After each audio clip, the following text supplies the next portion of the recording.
going live, or are you just recording it? No, I actually just hit the live button as we speak. So okay.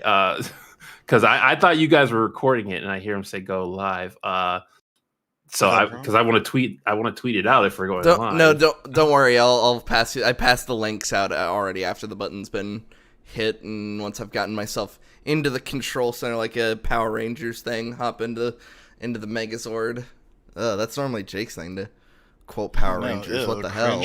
Speaking of which, hey now everybody, welcome to yet another Response podcast. We are joined today by the ever lovely and awesome guests today, Shadydoorags. Shady. Hey, hello, how do you do? Shadydoorags here. Right on. And we figured he's a big nerd, so let's talk about nerd shit.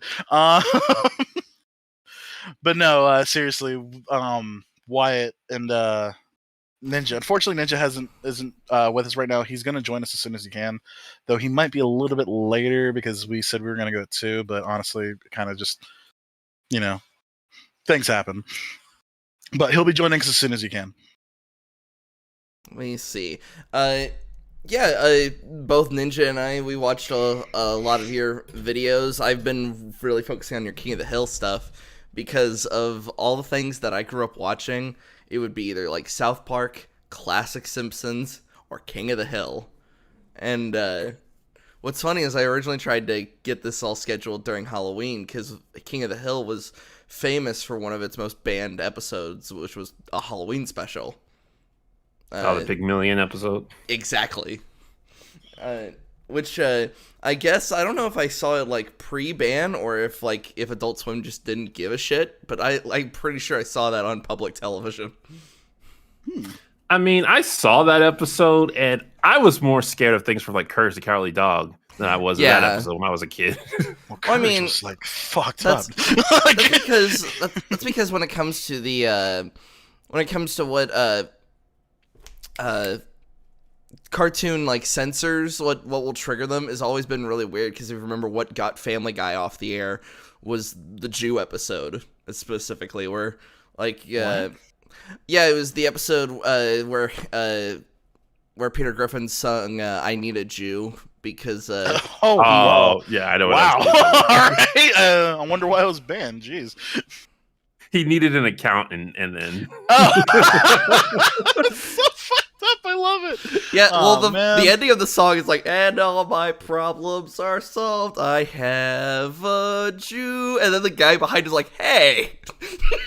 Well, no, it's a positive thing. Like, he's saying he needs people, and it's a really beautiful. I'm pretty sure that's literally what fucking McFarlane said in court. It's like, what? It's a positive thing.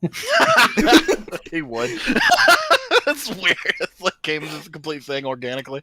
No, that's kind of hilarious. But no, you mentioned Courage the Cowardly Dog, man. Whew. Some of those Courage episodes, man. But that was back when you could have things for kids that weren't just comedy. Like, it was legitimately a fucking horror show. But for kids. Yeah, people always like, Return the Slab, but it's like, dude, that shit was like haunting, man. I have fucking nightmares about that shit. Return the Slab, just, my goodness gracious. Like, that's the first thing I think ever scared me, and I was happy about it. Like, most fear things, when you're a kid, you're like, "Mommy, make it go away." I was like, "Oh my goodness, that was terrifying.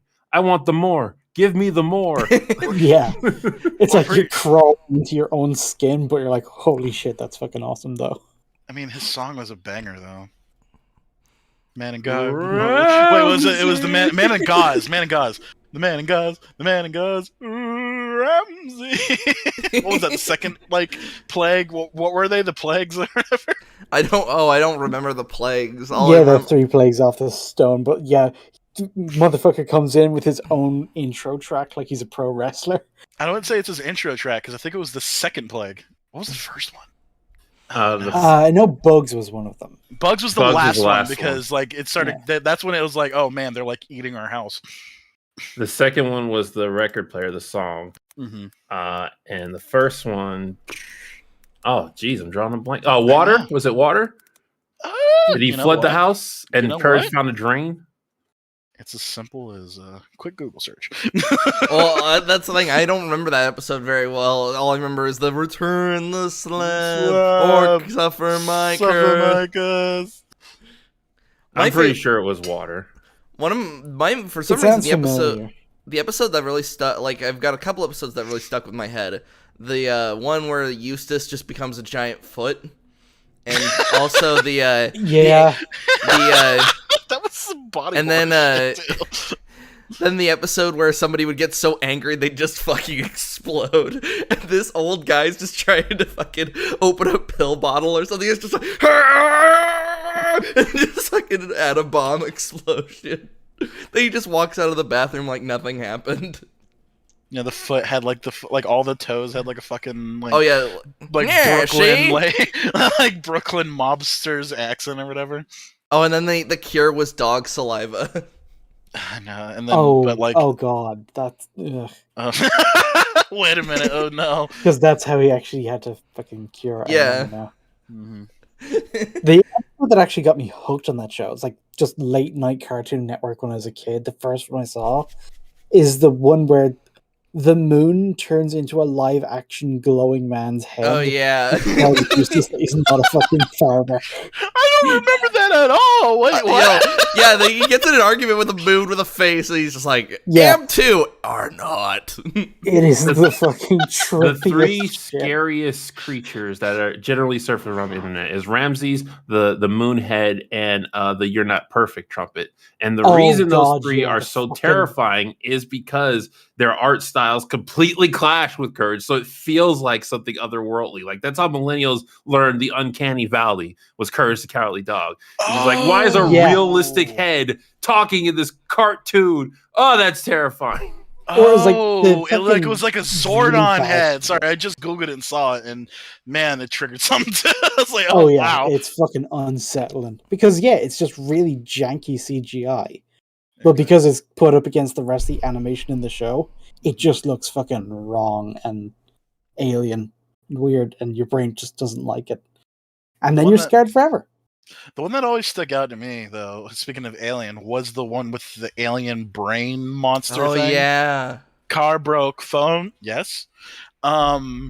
And it wasn't actually the alien. It's what he did to Courage.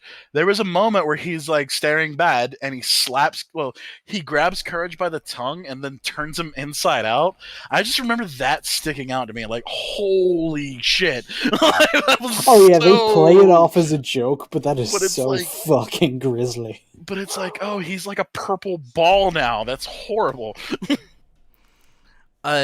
I think not really one of the scariest, but it was when I think it was either a Greek or Egyptian goddess had lost her dog, and she tried to replace that dog with Courage, and she broke down the house, and Muriel was just being held by like a piece of rope, and they're just like, mine!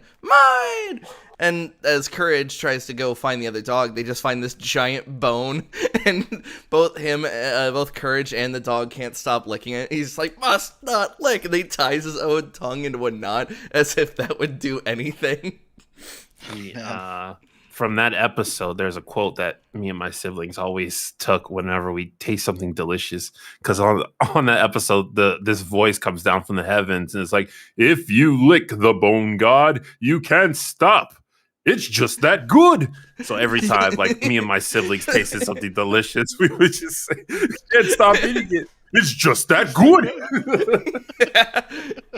What was that? I think it was not close to the finale, but it was the episode where all Courage's villains tried to team up to try to just fucking kill him. Yeah, I remember, like, at the end of the episode, they, like, Uriel is just like, is there anything you can do, like, really good? He gets the light bulb and then just unleashes, like, the loudest scream he possibly can. And it turns out that fucking Courage is, like, Sindel from Mortal Kombat. Like, he just has the god voice. Yeah, the voice just fucking collapses the fucking house. It's funny that you mentioned that, because that was one of the first times, like, as, like, a child, I was like, wait, this is inconsistent. The foot was there, wasn't it? Yeah, so you'd think Eustace so I was like, wait a minute, how is the foot here if it's not attached to Eustace? technically speaking, the foot was the fungus, which could spread. At the end of the foot episode, it spread to Courage's tongue. So it could have technically got spread to another person, and that person became the foot. But yeah, it's just horrifying. I think it's just inconsistent. there's a fucking like horrible dilemma. Is the foot fungus the same? Is it a hive mind? Oh no! Oh god! And what poor soul is possessed by it at this point? Yeah. But with Courage, like Courage was a comedy horror. The comedy always stuck out to me more than the horror. Well, when I first got to it was the horror, because Ramses was like the first episode I saw. But the comedy is always what stuck out to me. And in a particular episode that just had me and my brothers floored was when they went to the island and they got turned, Eustace got turned into a wrecking ball and Muriel got turned into a washing machine. Particularly this one where Eustace just refused to get out of his chair. And they're freaking, they're like on a freaking cruise ship, and he's still in his chair. And then like the ship gets like explodes or something. I can't remember. And he's and going the chair flying. Goes sailing. He's still sitting, and he just says, "Nope, he's not nope, getting out of this chair." Like, Eustace was like underrated for how comedic he was. He's still holding his fucking newspaper too as he's flying through the air. Like, I was actually about to point out a meme where it's just him next to an Oblivion gate. It's like, nope. Not getting out of this chair. That's it. Just... Getting me mallet. Stupid dog! You make me look bad. Fucking Giga Chad, honestly. Getting me mallet. No, so my girlfriend has never seen Courage the Cowardly Dog, and I showed her a few episodes, and she just had no reaction. It was like the weirdest thing in the world. It's also strangely touching. There was one episode that like always sticks out to me too, where it was like this squid alien monster from space or whatever, and like it was being like attacked by the government or whatever, and Courage basically saved it, and at the end of the episode the thing dies while giving birth to like its babies and stuff like that. So I always remember, like, I just remember that like hitting me like really hard as a kid, and I was like, oh. I mean, there's the bell. Touching episodes that most people remember. The squid is one. The other is with Bunny and Kitty, and the third one is with where we find Courage's origin story. Oh, Courage's parents. Courage's origin story is fucking amazing. I was gonna bring up the Hunchback episode where they just play the bells back at each other. Oh yeah, that was not brought up as much from what I've seen, but yeah, that is a very that's one of my top 10 of Courage the Cowardly Dog episodes. If I ever just need to feel wholesome, I'll just play that episode. Eustace is just a massive, like we said, Giga Chad, but he is just he's monstrous. Yeah. Now, in Eustace's defense, the guy was fucking butt ugly. Like, there's no getting around it. That doesn't make it better. That doesn't make any fucking difference. The only thing uglier than this is this. Holds up 2 mirrors. Fucking roasted him. Oh man.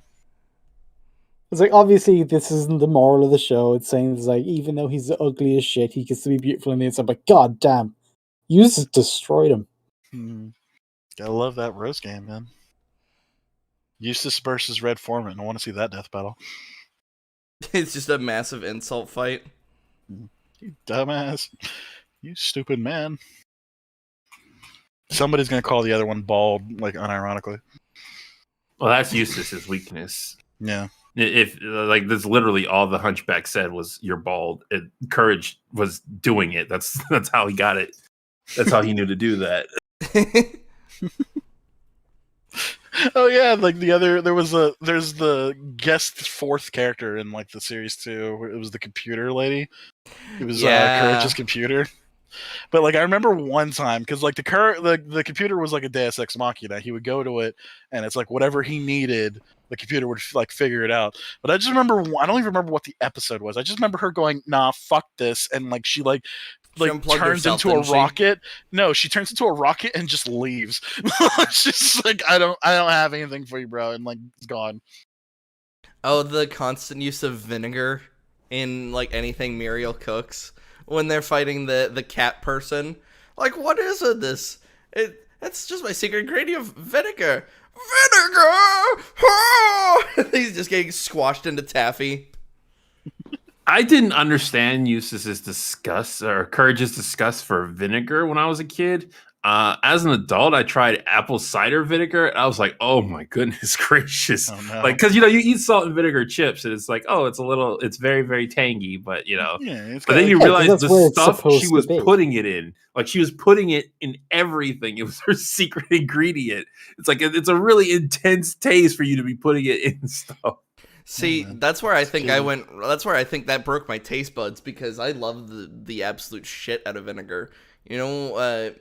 I like salt. I mean, I like salt and vinegar chips. I don't know about vinegar itself. I tried vinegar by itself. It was all right. You know, That you're not supposed to. It's not I don't know bad. why people keep doing that. It's like salt. Salt is a good taste to have on a lot of shit because it brings out flavors and it's salty. But if you just have salt on its own, it tastes disgusting. So you're not supposed to have vinegar on its own. You just kind of season shit with it. And people who drink apple cider vinegar because they think it's going to prevent cancer or AIDS or whatever the fuck they think, they're idiots. It's just vinegar. well, It's it no idea. lowers blood pressure. Does it? Well, I can't Allegedly. say that as like a doctor. But see, Talk to your None of us doctor. are doctors or health professionals. That's just a disclaimer of that shit right Dear now. internet, talk to your doctors about whatever you feel like, and don't sue me. But there are a lot of sources that say it lowers your blood pressure. I just use it in pickling because I like to make either pickled onions or just straight up just pickles. Pickles are fantastic. I don't know how people can choose to not like pickles. But going off from Courage the Cowardly Dog, I have a thought, and I want to weigh you guys. So I'm a millennial. So I was a 90s kid and a 2000s kid. When Gravity Falls was happening at that time, I remember Doug Walker came out and said, cartoons are better now than they've ever been.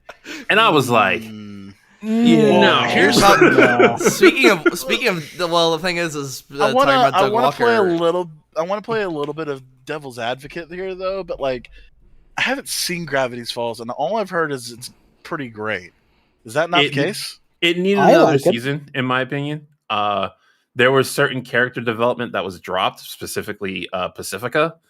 It needed one more season, in my opinion. It had another season in it.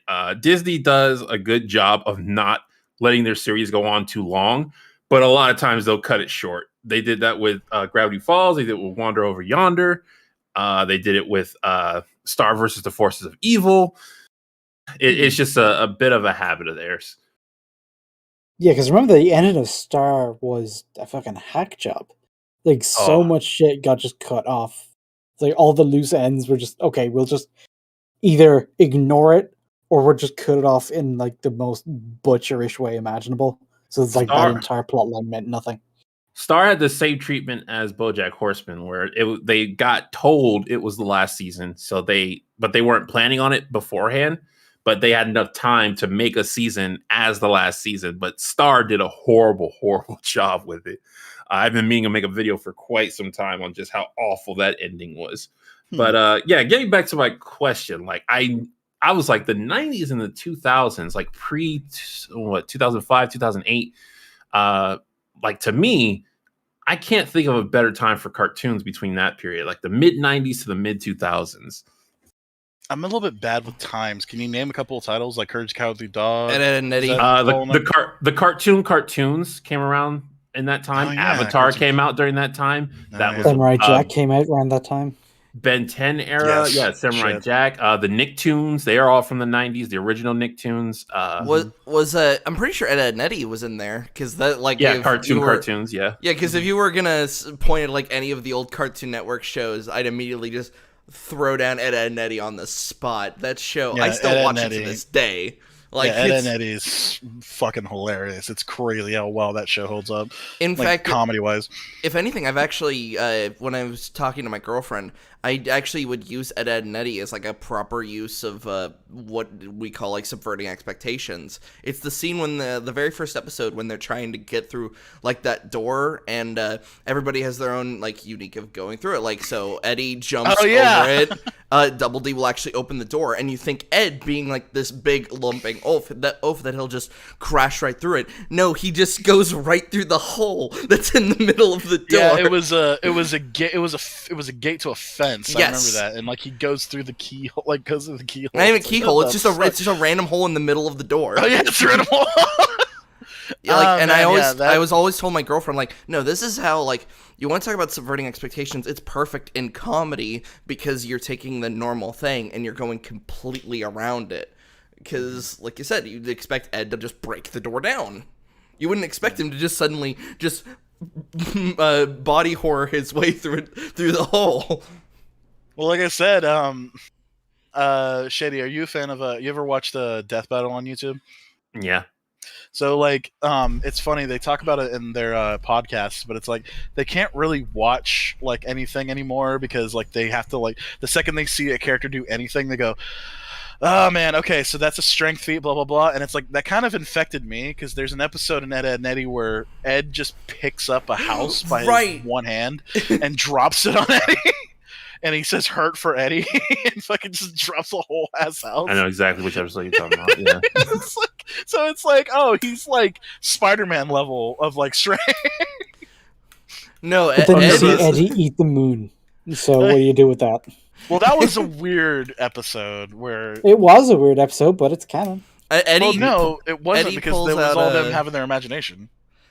Eddie pulls out like Jimmy's outline. Like they manipulate that was their imagination. That was their imagination, though. That wasn't it didn't actually happen. Yeah, it didn't actually happen. That's what. And then Ed at the very end. So what did that look like from everybody else's perspective? Because they show Jimmy it. was responding to shit. Well, they show it because Ed is like, no, do the thing, like take off his line, and he tries to like pull on Jimmy's like outline, and it doesn't come off, but he's just like pulling on his face.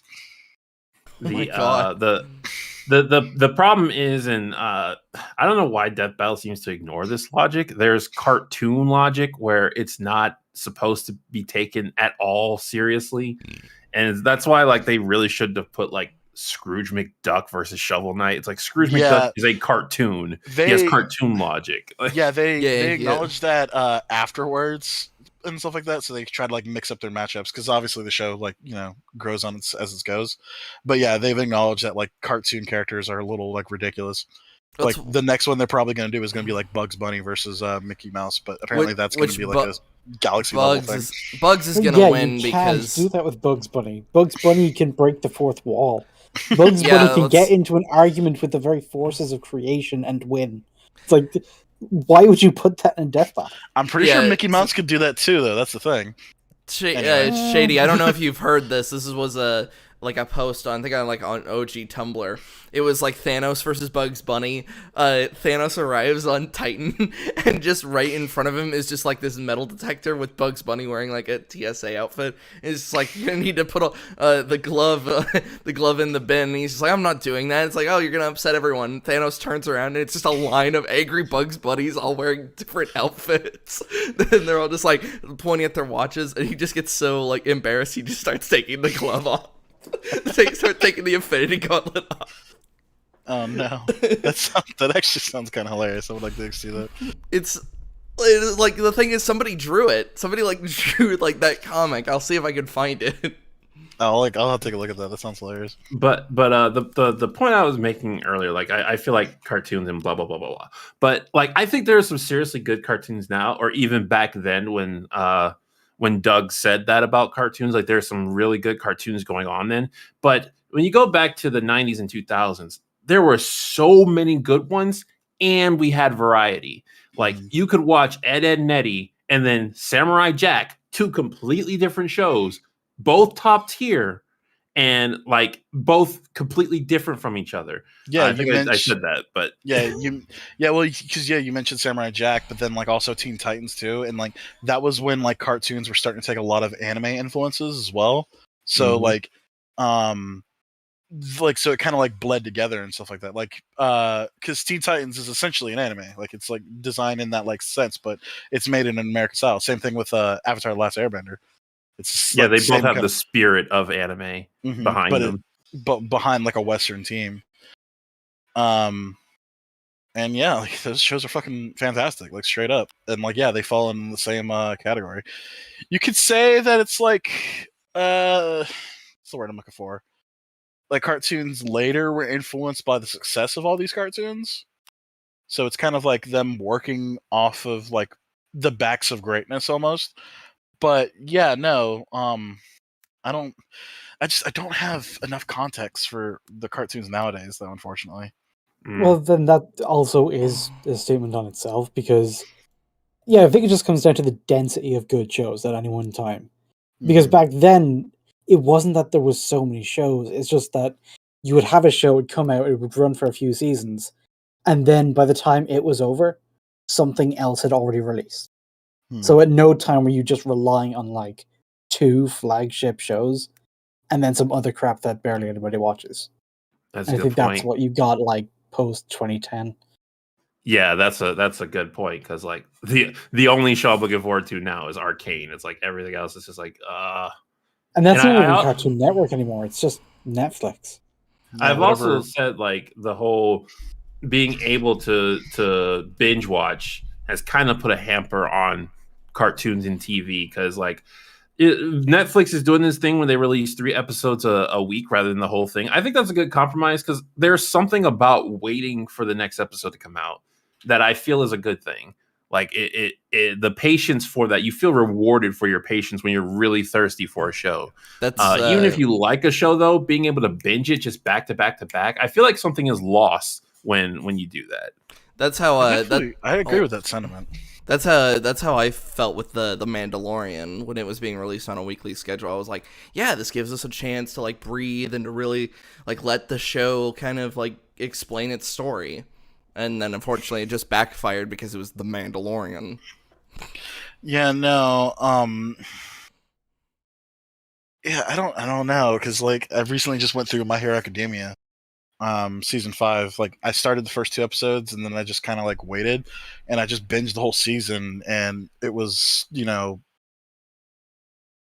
like I agree with binging it. You do lose something, but there is something about like getting the whole story all at one time that just it's kind of satisfying and not having to wait. So I'm a I little think on the the fence. compromise there is something that we already had. It's the Game of Thrones formula, where every episode is about an hour long. So every episode, you do get that feeling that something happened. You saw enough of the stories that it actually moved forward, but you now also have about like a week of work to talk about the show and keep the hype cycle going until the next episode. Yeah, And so now the entire season becomes a fucking event. but then Uh, we've got like Mandalorian, which is only like half an hour at most. Was Yeah, and that's not enough.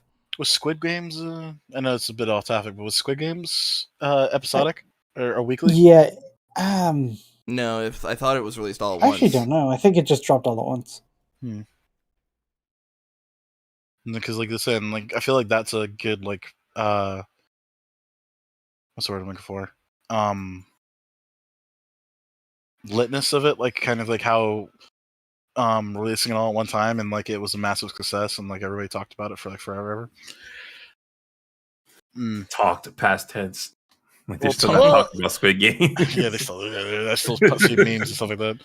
Hell, shit was in the news too, because apparently people are doing it quote unquote in real life, and it's like, wait, what? Oh god, And it's like, no, they're just doing like bits and shit like that, and like if you do these like silly games, you get like money for it. And it's like, okay, Yeah, they're not think, actually doing Squid Game. They're playing not red actually like tracksuits in a fucking they're, park. yeah, they're not kidnapping poor people. It's like shoving them in. Yeah, no, they're not actually playing red light, green light, and if you move, you get fucking shot. Man, I still need to watch that. But But I think the thing that I was thinking about where I said something was lost, I think it's the being able to digest it. Because it's just like watching a show and then maybe you'll spend a week thinking about theorizing what you were talking about with Game of Thrones, where you're theorizing, you're talking to other people, you're thinking about it, thinking about what's going to happen next. And everything that just happened has time to digest. Where if you're binging it, all that hype is still in you, and then you go on to the next episode, and then you get more stuff thrown into you and go on to the next episode. I'm not saying that that's a bad thing to do. I've done that plenty of times with plenty of shows, but I just think something valuable is lost when it's done all the time, like it is nowadays. Yeah, I could agree with that. And like there is, of course, the hype of a really good cliffhanger.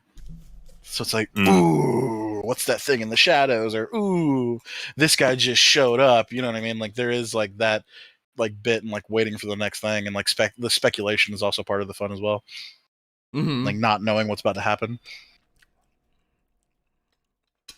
Hell, Agreed. that could be done just shows that we don't even particularly like, because like a Book of Boba Fett's coming out this month, and we're not this month, next month, and it's like, I was just like, this month? Like, what is going on? No, next month. Thank God. Like our plate's already full. Yeah, I know. So it's just like, what?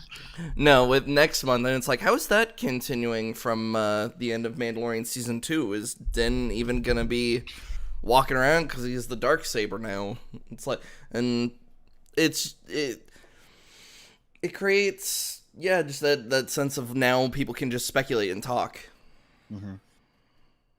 At the same time, though, there's a reason things changed in the first place. Yes. Because I'm just thinking back to like when everything came out weekly because it was on TV, and that's just how it worked. A lot of the time, I would just wait until a fucking program came out as a box set, so I didn't have to deal with TV bullshit, and I could just watch it all in one go.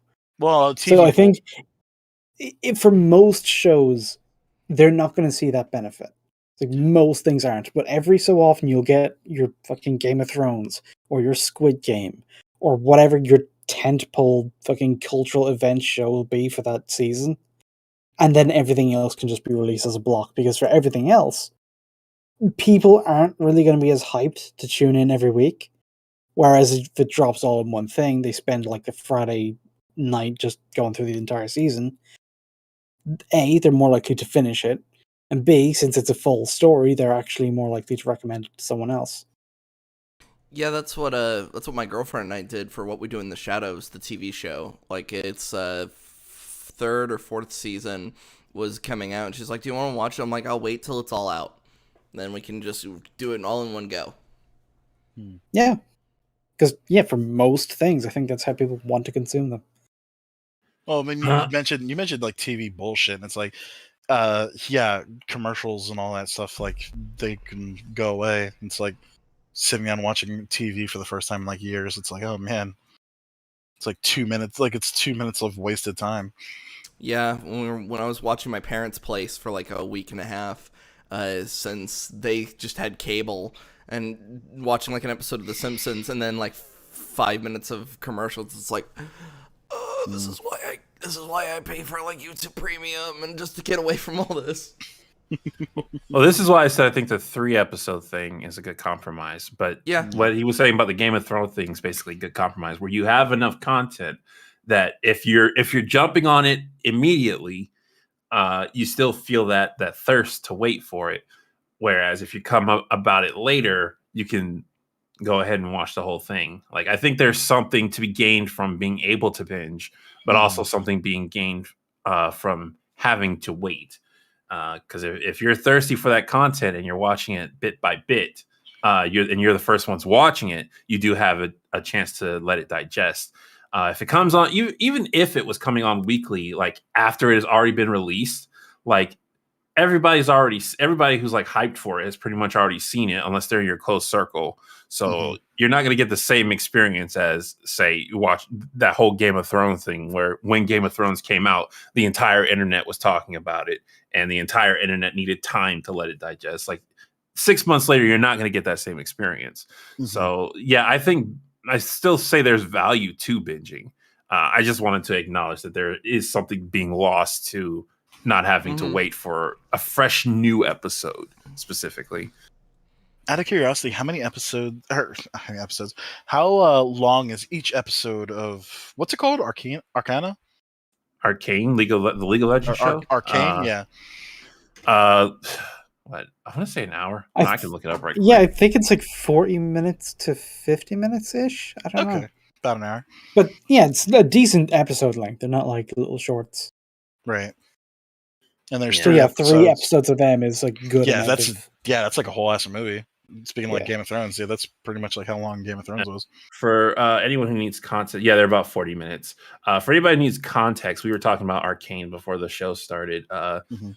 So that's the series Netflix is doing. It's 3-episode a week thing.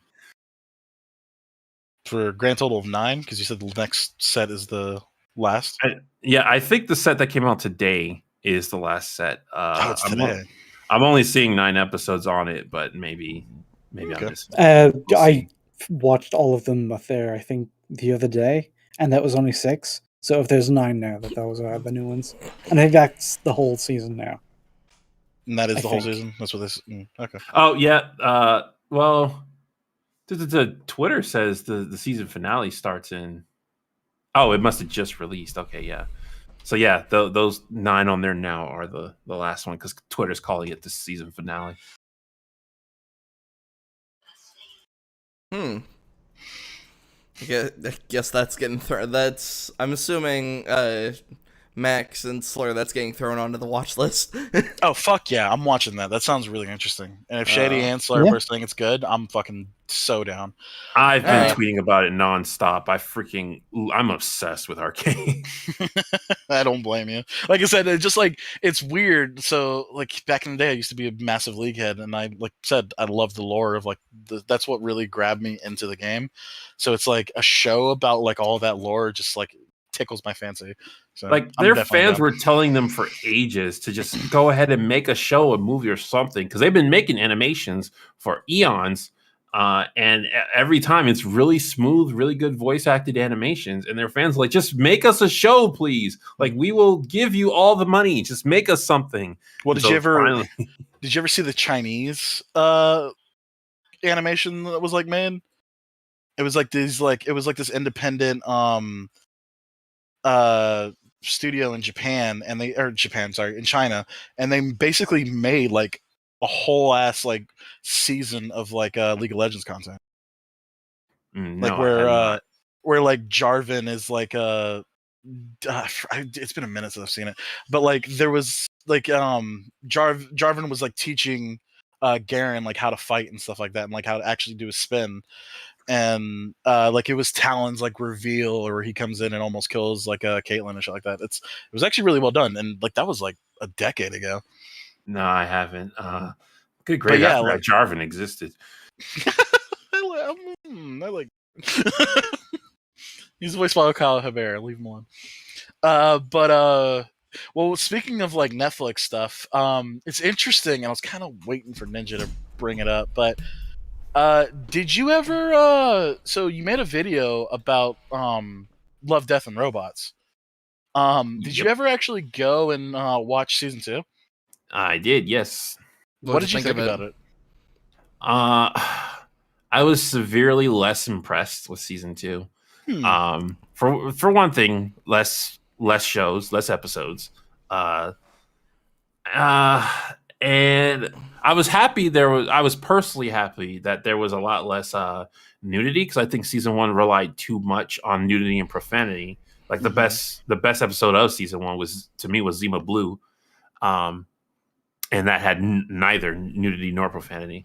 But I just didn't find the stories that interesting. What did you think of Drowned Giant? Because that's actually like our most hated episode. Of, Well, like, we'll the get entire into show. that, but yeah, out of curiosity, I think it was the last one. It was basically the documentary of like the dead giant on the beach. That was probably to me the most entertaining one, but Really? it was also the most pretentious one. Yeah, okay. How is it? How is it? Well, you say pretentious. I would say fetishistic. I'm curious. That dude was way too into the giant dead guy. You also said entertaining, the most entertaining of. That's probably to me. That's an interesting take. What really grabbed you about it? It was different from the others, so it stood out, It was different. And, to me, we're not going to argue on that one. That documentary thought process is something I'm familiar with in my own life, just with different concepts, just overly thinking everything. And it's a curious. I oftentimes throw out weird ideas to myself, like, "Hey, if this happened, what do you think people would think about it?" So it's like, "Oh, if a giant man was found on the beach, how do you think humanity would react to it?" And that's just a kind of thought that my brain would go down. And I think they handled it pretty okay. Okay, well, hold on. Hold yeah, because I'm with you up to a point. You just concoct some weird fucking hypothetical in your head, and you just chew on it as you're walking along and join some music or whatever. It's like, I get that. So, giant dead guy on the beach. How do you think people would handle that? And I just think that the way people handled it in that episode, it came from like a very disconnected kind of mind. Yeah, they were climbing all over it. They were it's like people who could very clearly recognize it as rotting flesh would build like sandcastles on it and have their children slide down it. I know there's just something about that that just made it all very macabre and weird. The fact that so I think my takeaway was a little bit more the authorities not like getting in between people, but saying like, no, you can't touch the damn thing. This is a corpse.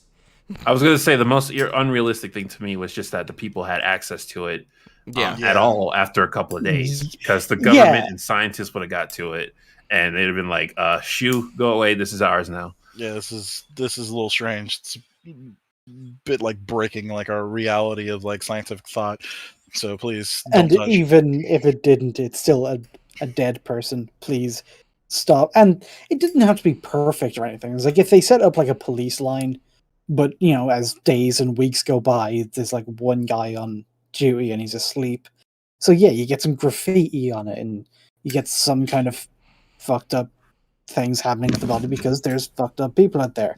But for most people, they would stop treating it as like a whimsical, joyful fucking happenstance to their village, while a guy records his weird fetishization of how, yeah, he's giant, but damn though, into his journal, and we have to listen to that while we watch his dick get pickled in a circus. Yeah. And then we find that I don't know. I just got a weird vibe. That's all I'm saying. Yeah, I got a weird vibe from it too. But I do agree where you're coming from, Shady. Where it's like, yeah, it is kind of like an interesting thing of like how people would react. And I guess that is technically a way they would react. So, season, I don't want to give it like high praise. It's just season 2, it was the most interesting. I was going back and looking at the episodes too. And let me quickly pull up the episode list for season 2. Because I'm just going off of memory, and I remember the old lady and the robot, and I was like, yeah, that didn't leave any impact. Yeah, it was funny, but it was weird. The tall grass, the steam train, it breaks down in like the cornfield, and you've got the glowy monsters. And we loved the shit out of that one. I liked that one. I thought that was pretty neat. There was some reason that one disappointed me, and I can't remember now why. I can't remember why now, but for some reason that one like I was expecting something to happen and it did it, and I was like, well, that was a letdown. Ice was clearly made by the same person who did Zima Blue, and it was entertaining enough. Pop Squad, the whole living forever, but you have to sacrifice having children thing, that got me thinking. Like that made my noggin jog, and I forgot that one was in there. I liked some of the ideas in that one, but it gave me a very Master Skywalker, there are too many of them. What are we going to do? Yeah, again, just a weird vibe. It made me uncomfortable. Fiction dystopia. It made me very uncomfortable, because I was like, I've talked about this on my channel, how like the concept that after you die there's nothing, that's terrifying to me. So it's like, if you could live forever, would you? It's like, yeah, in a heartbeat. It's like, well, what if you have to sacrifice children? I'm like, No, but that one. It's that like, one, well, how many children? Well, I just mean, remember- sacrifice the concept of children. Like, if everybody Oh. agreed, hey, let's How many- never have children again, but we all live forever. How That's many what I'm kids- like. How many kids do I? How many kids do I personally have to shoot in the face? Like, nah. Like even like in the character in there, he has to kill kids. But even disregarding that, like you didn't actually have to kill kids. It's just humanity as a whole had to agree, don't have kids, and we can all live forever. It's like Right, but the would only you way that do works is if you knowingly live in a system where there has to be somebody who's killing kids. that too, yeah. But even before you get to that point, just the thought of no kids being in society, I know some people don't have an issue with that. Well, I was know personally- cinemas and restaurants in that world are going to be fucking amazing. Yeah, It's like most places are actually going to be pretty dope. I don't know. I was personally raised in an environment where it's like, we love kids. It's like Yeah. they're a blessing to the people who have them. So They're a blessing to us when they're ours, but everybody else's are disgusting and annoying. yeah. But When I also, was if you raised, think about when I was if you raising think my about son, society, just like Ed and Nettie wouldn't exist if kids didn't exist. How many things do we get because of kids, like in our true. society? And it's just so like, what are we giving up so that we can keep experiencing things, but no new creature of our species could experience things? And it just got me thinking of stuff like that. And it made me upset because kids were dying in that episode. Yeah, no, it Well, goes, yeah, it it's goes a 0 little to bit 10. intense. well, It there's goes a 0 to 10. Fucking there's a quick. reason. It's like, oh man. No, there's a reason why I quote the youngling scene from Revenge of the Sith. It's because that's exactly what just like I'll deal with the kids, and then just pulls out his gun. It's like, oh, he just straight up just shot them in the fucking face. Like I remember watching it and going, is he about to? And like my chest was getting tight, and then it happened. I was like, oh boy. It's like, that's one way to do it. So you mentioned ice, and I did not like my ice in the slightest. Yeah, so for context, for our viewers know about it, but we actually did a tier list of season 1 and season 2 of every single episode. And well, we came to some differing conclusions than your first video in season 1, but yeah, we also had differing opinions from each other too. Like I actually kind of dug the shit out of ice, but these guys didn't really feel it. Ice was okay. Like it felt I saw what they were going for. Like I'll admit my bias is like, dude, it felt like a Gorillaz music video, and that's kind of why like it got me. Oh, that's what. Yeah, okay. Now I know what we're on about. Yeah. I was just sitting there like, what the fuck is ice? The one with the reading the ice. synopsis. It's It's the Gorillaz music video where they go into the fucking tundra, they get high and shit. Not the one with the sand. sand, the one with the ice. No, but not to be confused with. Well, what was the other one? It was called Snow, wasn't it? Yeah, Snow in the desert. Oh, Snow in the Desert was the name of it. Yeah, because the guy's name was Snow. Oh yeah, I think it yeah. would have been just called Snow, and then somebody in like the producer circle was just like, no. We That's got confusing Snow. as shit. And what was the episode? No, wait, it wasn't actually called Ice, was it? No, yeah, it's called ice. Yeah, it's called ice. Oh, it's called Ice. Ice. Because what was the one with frickin' Topher Grace in season 1? That was called Ice Age. Ice Age. Okay, yeah. See, it's like they got some creative visual guys, but not really creative on the names. Season 2, we fucking loved through all through the house, which was the Christmas one. Yeah, I'm curious about Oh, that the one. Christmas You didn't one. like That the- was. You didn't like the Oh. Christmas one? It was harmless. It was short enough. Yeah. I think it did its job fine. It didn't impress me. Okay.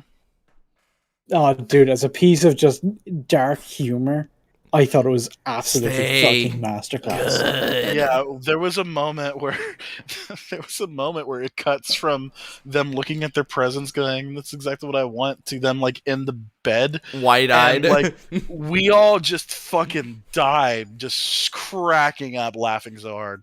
And then the kid, shit. then the girl just goes, "What if we were bad?" And I actually showed that. I actually showed that to my folks. Like just showed them that episode, and like yeah, they thought it was hilarious too. Because it's just like this eldritch nightmare, and it's just like good. And then just Or was vomits it out nice? the. No, I think it was good, and then it just vomits out exactly the toy you want, and then stay good. If we were bad. Life Hutch was a complete waste of fucking time. Yeah, which is really unfortunate because they probably got one of the like better actors of all time, and he barely acted in it. Life Hutch is like a testosterone moment because he's injured and he's got to push through it and whatnot. Animation wise, I mean, Animation I'm more was looking beautiful. I'm more looking for stylistic than realistic. So when something is super realistic, it's like I'm not that personally impressed. I understand it takes a lot of work to do it. I'm not looking for it. I liked Life Hutch because it made me feel testosterone, made me feel manly, but I can't say like objectively it was a masterpiece. Mm-hmm. Well, it's funny because I wanted to bring it up. There was one episode in season 1 that you graded really low on the totem pole, and it kind of bugged us. Not gonna lie. It's the alternate histories. Yeah. Oh, I hated that one. I absolutely hated. Out of curiosity, because you kind of like your video was going a little longer and you acknowledged that, so you kind of like started speed running through all the things. But like, we like adored and laughed super hard at that episode. I'm curious as to why you rated it so low. So the episode did something that ticked me off. There are some objective reasons, but that whenever you see that like bar on one of my videos, that's always a subjective reason. Oh, okay. So it's always, do I like it or do I hate it? Okay. This episode did one specific thing that ticked me off, and it didn't have good time travel logic. It said because it said, oh, if that didn't happen, then this wouldn't happen. And I'm like, well, wait a second. That doesn't make any sense because the continuity, I was thinking too seriously about what was clearly a silly cartoon. You're thinking a little too seriously about our boy like being the first squid to land on the moon, man. Come on. But also just like, I just didn't like their jokes. I didn't find them funny. Personally. I get that because I'm one of those people. If I could see a joke from a mile away, even if it was a good joke, and if I just don't laugh, it's like, was it though? Like that. But then that's when you get into the analysis of it. It's like, all right, proper setup and then through line. I mean, the punchline of alternate histories is something unexpected and stupid happens, like through every history, and it's like, oh, okay. The jelly one was pretty funny in the sense of just like it then shows them winning World War II by filling the entire trenches with jelly. Vladimir Putin being the first on the moon. And I guess I really wanted to know what would happen if Hitler died. Yeah, I think it's like a shotgun blast of visual gags, and it just rapid fire throws them at your face one after the other, and it just escalates and escalates and escalates, and then stops. It's if the initial joke doesn't hook you, you're just being blasted with a bunch of unfunny shit, and you're gonna end up hating it. But if you're just on board in that first joke, it's just really fucking funny, and it keeps getting funnier, and then it stops, and we're all just left like, "Wow, that was amazing." S tier. Yeah, that I didn't realize when we were making our tier list. There were so many things that ended up in our God tier list. It was almost kind of funny because we filled the entire bar. Well, I mean, since we're talking about it, three robots. Did that make it to God tier, S tier? I can pull the tier list back up. I'm at curious. Minimum, that would have made it to A tier. I would have. I wish I had saved it. I also really enjoyed that one too. Three Robots was really good. I thought Three Robots. And you pointed out the like true MVP of that episode, which was the Alexa bot monster thing. Like she's just like I think that was just amazing writing, amazing concept. It's like seeing this Alexa robot who has the best comedy but a monotone voice. That was ingenious. They got a robot that came from Xbox technology walking around, and he sees an Xbox, and it's like, oh, you don't want to see your grandfather choking on its own circuits. Don't turn it back on. Like I thought that whole concept was just brilliant. Yeah, Okay. I was cracking up at it too. So 3 robots we put in B. And Oh, it's also weird because did you, out of curiosity, because the way you worded it in your video, you were saying like, you mentioned like a couple of times the order of the episodes. Did you know that the order of the episodes is actually different for different Netflix users? I learned that after. A lot of people told me after, because I was going through the episodes, and then Lucky 13 was my 13th episode, which I thought was actually kind of like insanely we were hoping it's like, oh, does that line up with ours as well? Like, does that just stay the 13th no matter what? And it was like the third from last for us, unfortunately. Yeah. I think now there is an official order, because right now Lucky 13 is my third from last. Oh, okay. That's weird. Interesting. Is Zima Blue your last? Like, was Zima Blue our last? Zima Blue was our last. I think it was. It's my last right now, so. Yeah, and it wasn't was it your last too? Like when you originally watched it? No. I specifically said Zima Blue should have been last because it's so unique and interesting. They should have put it as the last one on the list because it would have left a bigger impact. Instead, I had that one with the zombie horde or whatever. It was like very realistic animation. Yeah, the Russian zombie ones. Secret War. Yeah, that. Yeah, Secret War, which we put on. We put on S tier as well. We put on S tier, yeah. But you mentioned we loved that one. But you mentioned you didn't really care for like realistic animation, even though you respect it. It's just not your thing. Yeah, I'm more so looking for stylistic kind of stuff when I'm watching animation. I have no disrespect for it. I just don't like it. Yeah, so if you have disrespect for it, then we're gonna have words, but that's fair. For context, Shady, I just posted in the chat. That was our tier list. If you need translations, we're available. I was about to say, this is gonna look like a fucking nightmare to anyone who has no context for it. But we kind of like went with like meme things and stuff like that. Instead of getting actual cards from the opening of the episode or something. Eventually, we just started grabbing random shit that we reminded ourselves of it. Hence why the train one is just H.P. Lovecraft with a gamer headset. Yeah, are you familiar with the author H.P. Lovecraft, Shady?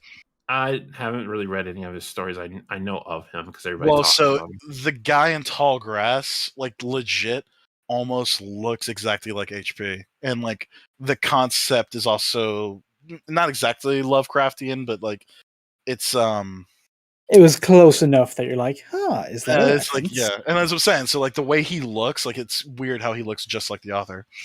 But you got that good old New England long head. You guys really liked Sunny's Edge. In hindsight, Sunny's Edge objectively is really, really good. Which one that was the organic mech monster fight. Oh, yeah, because the animation on that was like really sick and like like objectively, and the whole nothing wrong with it. The twist was amazing. I didn't find it top tier when I first watched it because it was my first episode, and it was throwing woke points at me. And if you know me, I don't really like woke points. Well, she has that haircut that's just become a red flag now. I was just like, but like if you look at it objectively, there's nothing wrong. It's an amazing experience. I just realized the bottom of the tier list. By the way, we in this stream we're also talking about What If. So we made What If. Let's throw a little segue in there right now. That's it. Out of curiosity, Shady, have you watched the What If, the Marvel MCU What Ifs? No, because I've been marveled out after. Yeah, that's fair. More than fair, and for the best. To say I had a strong reaction to episode 2 is a bit of an under selling of it. I was pretty fucking pissed. Shady, do you care about spoilers? Yeah, Yeah, I can't really talk. We can't talk about it without spoiling. Well, no, I think we can, because remember, I only made it 9 minutes into the episode before I was like, no, turn this fucking shit off. The picture is of the Purple Man himself. Yeah, true. On the tier list. I don't think I do. That's the thing. Like, I kind of want to watch What If because I read What If comics, but at the same time, I'm marveled out. So it's like the only Marvel thing I want to see right now is the Far From Home movie or No Way Home movie that's coming out. That's like the only thing. I've skipped Loki. I've skipped. You dodged a bullet there. Oh, you also dodged a bullet. You've been dodging bullet after bullet after bullet. We did a whole breakdown of WandaVision. It took us 10 hours. We did it episode by fucking episode, and it nearly killed us. Did you watch Captain Falcon?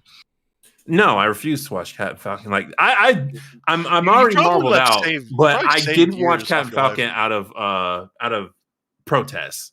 Because I knew what it was about, and like I said, I'm not the wokest person in the universe. I can't stand that nonsense. Okay, hold on, let me back up. So you didn't want the black man in the bird suit to tell you to do better? Concepts. Yeah. There's just straight up a scene at the end where fucking Falcon just admits that he's a black man who doesn't know anything. Hold on. Like, oh man, hold on. You missed. That's not much of a spoiler, Wyatt. Like what? No. I was going to say it's like maybe it's a good thing I don't know things. And then the guy goes, "You don't understand." He goes, "I'm a black man wearing the Stars and Stripes. What don't I understand?" And everybody was like, "Oh, it's so masterful." Like, yeah, he's sharing his experience, and it's like everyone with a brain. It's like he's talking to a fucking senator who has to deal with the blip. Probably the most insane thing to think about logistically. Like, yeah, it's and then he actually starts complicated.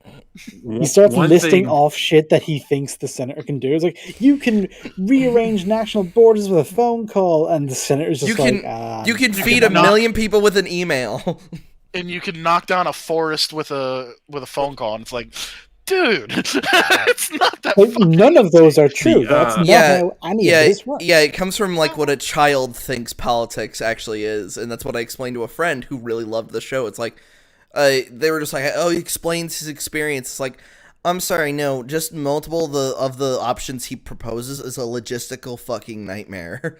Mm-hmm. That's actually another thing I really love about Arcane is they go into like political stuff and like.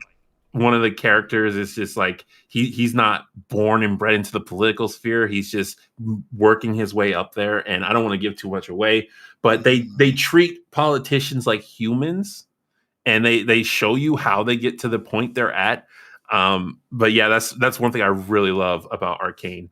But going back to selling me so hard on this show, God, going back to Winter Soldier and Falcon and the Winter Soldier. You know what really ticked me off when I heard about it is that so it ends with the he's wearing the Captain America suit, and then it comes up and it says Captain America and the Winter Soldier, right? Yeah, that's how it ends. Captain America. Which, if it was a good show, that would be a really cool payoff.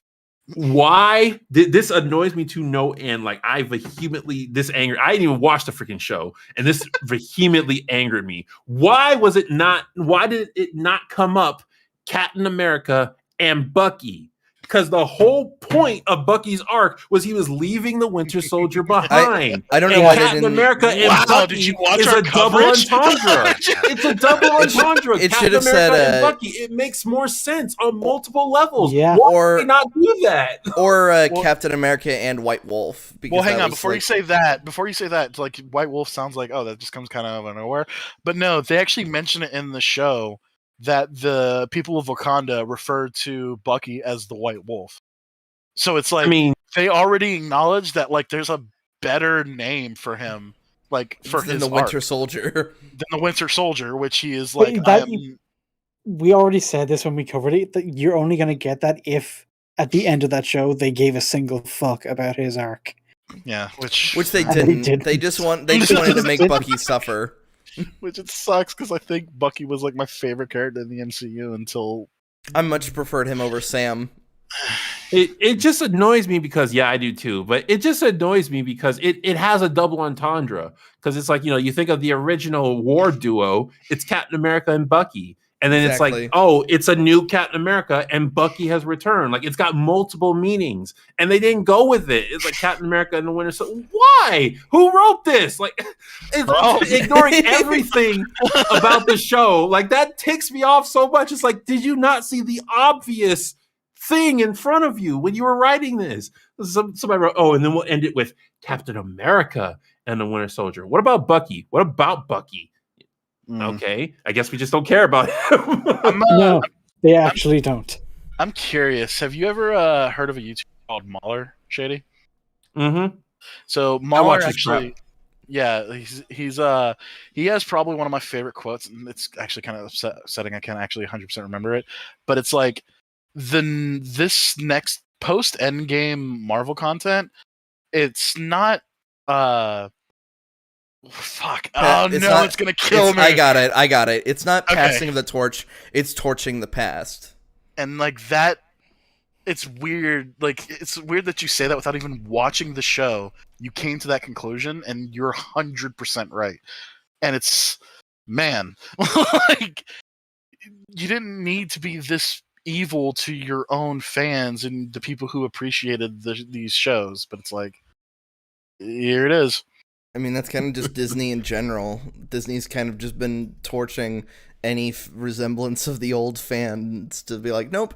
Now you Rey Skywalker. That's what we've got now. You like this character now. You like them now. And it's just like, I or don't. Those, yeah, you've seen a compilation of them at this point where new character is introduced in the franchise, and you have other characters in the scenes saying out loud how much they like new character. So it's like subliminally teaching the audience that they like this character. Yeah, it's upstaging. It's a primary sign of a Mary Sue. It's upstaging. Mm-hmm. Where you instead of having the character earn their place in the show, you have characters who have earned their place in the show lift up said character. Mm-hmm. That just reminded me of how Slur and I literally spent 9 hours dissecting this guy trying to defend Mary Sue's. But anyway, Slur's just quiet as if he's experiencing a war flashback. So, yeah, that shit nearly broke me. So, I guess, like I said, it's not really a spoiler to tell you the premise of episode 2 of What If and why it's down there. Going back to the Love, Death, and Robots thing. And like I said, we had a 9-hour stream, but for maybe 30 minutes, we talked about. No, it was a whole hour. It was a full hour that you just ripped it to shreds. Well, I'll just interject and say, don't be afraid to spoil, because I'm probably not going to watch What If. Fair enough. So, and this really hurts because, I'm a big fan of Chadwick Boseman. I thought he did a really good job with Black Panther. There were some problems with that movie, but I feel like he did a really good performance, and it was really tragic to lose him so suddenly and basically without warning. The premise of episode 2 of What If, Shady, have you seen the Guardians of the Galaxy movie? Oh, I know what it is because Just a Robot did a video about it. It's if Black Panther was a Star-Lord and he's the most perfect Star-Lord that ever existed. He is the Gary Stewist of all. He just shits perfect. There's nothing he can do. His shit literally does not smell. Beautiful. Yeah. So much so. And like I said, it happens at the 9-minute and 30-second mark. But it's revealed that T'Challa, if T'Challa were to walk up to Thanos and say, "Hey man, just don't," Thanos would have done that. And he would have become a good guy. He would have become a good guy, and he's really super chill. And as you can see, he's basically in this scene. If you see the little picture of it, he's basically hanging out in a bar with all of the freaking Ravagers and stuff. Even though he still thinks his plan would have worked, it still has merit. Is the exact wording he says, and it's and it's just you didn't convince him, T'Challa, because he still thinks it would have worked. And it's easily one of the greatest villains in cinematic history.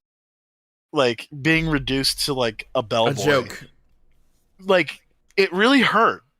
I was and I couldn't finish the episode because he's just I'm just hanging out, and it's dude, you were literally committing genocide because that was what you thought was the benefit of the entire galaxy. And it's like, no, just stop it, man. The funny thing is the concept of fanfic, of the concept of what if is borderlines on fanfic by itself. It's like, Right. what if Black Panther was Star-Lord? That's something a fanfic author would think of. Yeah. But it's being written by these professional writers who work for the company, and they can't come up with better than and he would be super awesome as Star-Lord, and he talked down Thanos, and Thanos would be like best buds with him and stuff, and like he'd still want to do his plan, but Black Panther is just like so sexy that he wouldn't do it. Do you remember when Digimon Osen, I forgot his fucking name, what's his name in the MCU? It's not the accuser, character? The pursuer. Oh, Ronan. Oh no, you're talking about Ronan. the other guy. henchman. Yeah. Yeah. This person that Ninja always reminds us his name because we can never remember it. Yeah. Okay. Ronan the. No, not Ronan. It's not Ronan. Ronan's the super bad guy. It's his henchman guy. His surname, his title. The Pursuer. Is the Pursuer. Yeah. And like, there's that moment in the first movie where like, he burst in the door and he goes, "How do you know about this?" And you know what I mean? He's like, "Who are you?" And he goes, might know me by a different name, Star-Lord. And he goes, "Who?" From the first movie. In the What If episode, he goes, "Oh, you're the Star-Lord. Oh, everyone's heard about." Like, should we be bowing? It was like a 3-minute like dick suck. It was just like, "Oh, you've done all this. Oh, you haven't heard of him. He's doing blah blah blah blah blah." It's like, man, yes. Like, why did you do that? Yes, I will say, to be fair, in a lot of Marvel, like not just in this thing, in a lot of Marvel, like Marvel loves to present T'Challa as this wonderful person who does amazing things because he's supposed to be like a great warrior as well as an intellectual. So they love to put him on a pedestal. I will say this isn't the first time they've done that with him. Doesn't mean it's a good thing to do. But just to be fair, it's not the first time, but like they like legit like turn him like into the greatest person who's ever lived. He stops like 3 different wars. Like in the list of shit he's like saying, he's like, "Oh, he's like the war between." Did he stop the war between the Kree and the Skrulls in that What If universe? No, I think he's fought both of them. Like they've pulled separate heists about both of them. Yeah, he single-handedly stops Thanos with Talk No Jutsu. He stops like these great like wars and shit like that between multiple planets, and it's like stop genocide. It's like he's only supposed to be like 20 here. So he did all this in like the span of a couple years? Like I forgot the most insulting line was what if instead of Peter Quill it started from somebody more down to earth, cut to like 8-year-old T'Challa hanging out in Wakanda as the prince, and I'm just like, T'Challa's not down to earth. He's not down to earth. That's the whole concept. He's not down to earth. He's accelerated in multiple areas in his mind and in his body and in his morals. He's freaking Star-Lord is definitely more of an average man. Like I don't know if they know what down to earth means. This is in space, so no, we don't. When when Ninja Slayer and myself watched that, we had to pause. It was just like, wouldn't Killmonger have been a better person to pick in that instance because he was living like on the streets of Brooklyn, like down to earth. Yeah, he was like Killmonger for all of his flaws, being basically a Black Hitler and all. Apart from that, he was actually going through it. He had to live through I would shit. say if you want to describe somebody as down to earth, Killmonger's a better person. I still wouldn't say he's more down to earth than Star-Lord than Peter Quill. No, we can all agree with that. But if you're gonna do the if you're gonna just do What If Star-Lord but black, then Killmonger would have been a better idea. Yeah, he also has a more interesting just backstory. It's like he comes from a planet where he believes that he and his kind were prejudiciously treated badly, and now he's seeing a bigger universe. Like that opens up a whole lot of things for his God, character. that'd actually be such a better arc. Jesus, Mhm. that's weird thinking about that. Oh man, yeah, and like that's the thing. Like T'Challa didn't have his arc from Civil War, and like I said, like Civil War is usually considered like where his like best performances are. Like in that movie, he's a flawed character. He's so angry. He's so vengeful, And but like arrogant. and arrogant. He thinks he's the best, and you know he kind of is. But that like also like when he towards the end, he realizes how much he's like was in the wrong. Your anger has consumed you. It's consuming them. I am done letting it consume me. Yeah. And then he retracts his claws. Yeah, it's so good. Man, and it's like, yeah, he didn't get that arc because he was taken away into space at fucking 8 because the Ravagers are fucking because Taserface is an idiot. and like everything works out better because of that. Everything and like literally not everything. Well, very end of the episode, Ego comes to Earth and takes fucking Peter. No, who, by the way, is working at a Dairy Queen. The Dairy Queen, the one that was shown in Guardians 2. Mm-hmm. So he's just a loser, apparently. He's just a piece of shit, and they're just shitting on the character that everybody loves. So it's like, all right. But yeah, no, Ego would have totally just fucking killed the entire universe if nobody was there to help Peter. So I want to reiterate again. What if I'm presuming you're getting the quote right when they say, "What if Star-Lord was somebody more down to earth?"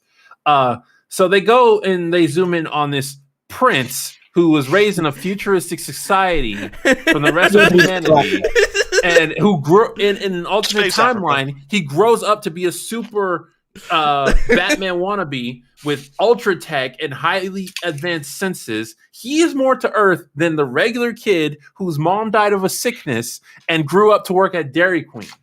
He's more down to Earth than that guy. Yeah, and that's like the worst. Down to Earth is just when black.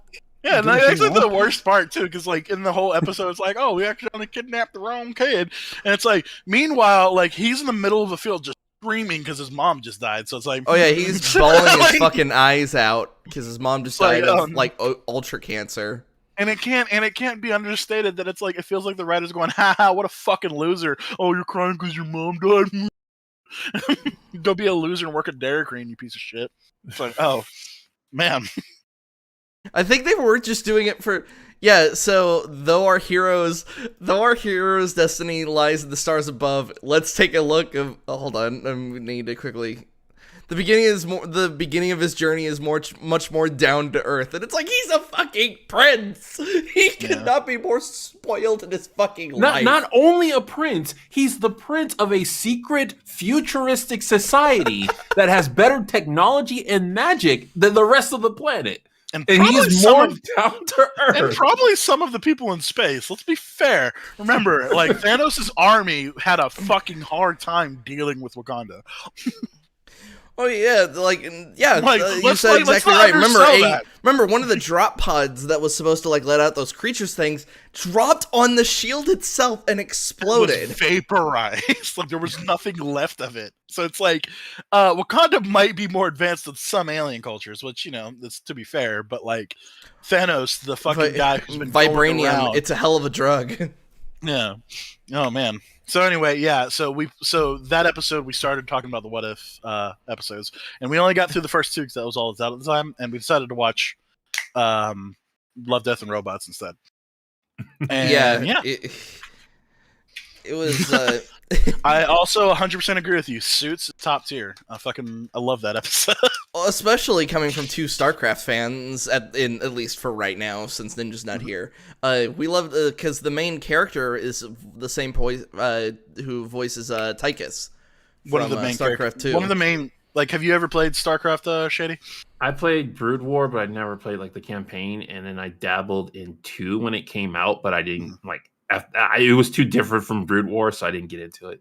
Fair enough. So if you haven't gotten to the campaign, the premise of space rednecks, almost space farmers, it's not super different than what the Terrans are in StarCraft, like the actual lore behind like the human forces, because that's basically what they are. They're a bunch of like convicts and shit like that, and they basically had to struggle to survive, like being stranded in the middle of space.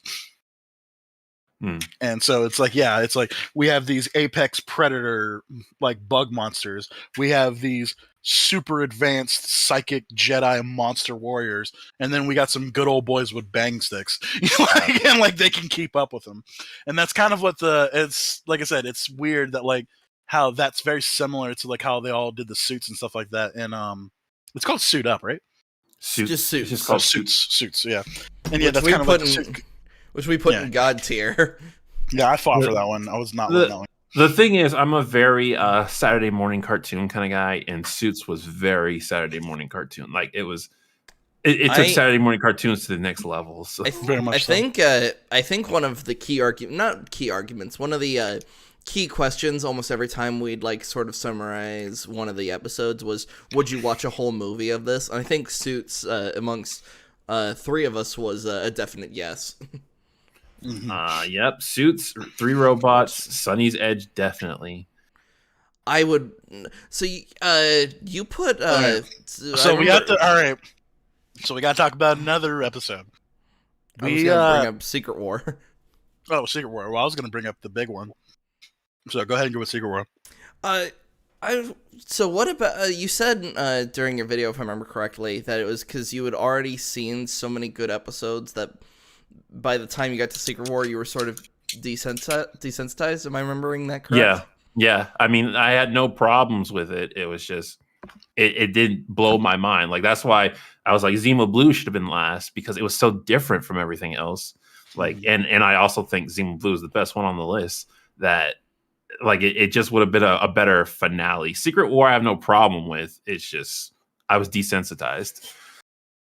All right. And then like the nudity. Yeah. Did the nudity keep you from? Is that really what kept you from liking? We put Aquila Rifts towards the top. I think it is S tier, right? No, yeah, it's S tier. It's at the very end because I had to edit it in due to tier maker just not letting me.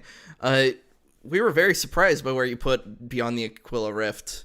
And you, like I said, once again, you were rapid firing, and I also don't expect you to keep the same opinion that you kept from 2 years ago. And also to remember exactly what you said either. We're not like, oh, you said this, but out of curiosity, that one kind of struck us with a chord because we rated Aquila Rift really high. And if you remember, Aquila Rift was those guys. I remember. Yeah, so the space truckers, they go into space and then they get lost. But one of your major points against it was the gratuitous nudity. Mm-hmm. Does nudity really like bother you in media? So for me personally, I'm a prude. Fair enough. That's just straight up. So nudity is always going to be a distraction for me. Not even just nudity, just the more skin showing. But I will say this for the what's it called? The Aquila Rift, Beyond the Aquila Rift. For that one, my problem wasn't that it just had nudity. It was that it was gratuitous. I didn't see the point of all the nudity they were presenting in there. They could have gotten the same points across without it, and it was very awkward because when she was telling him about the where he was, she was walking around with no top on. And I'm like, why is she doing that? This scene could have been presented without that.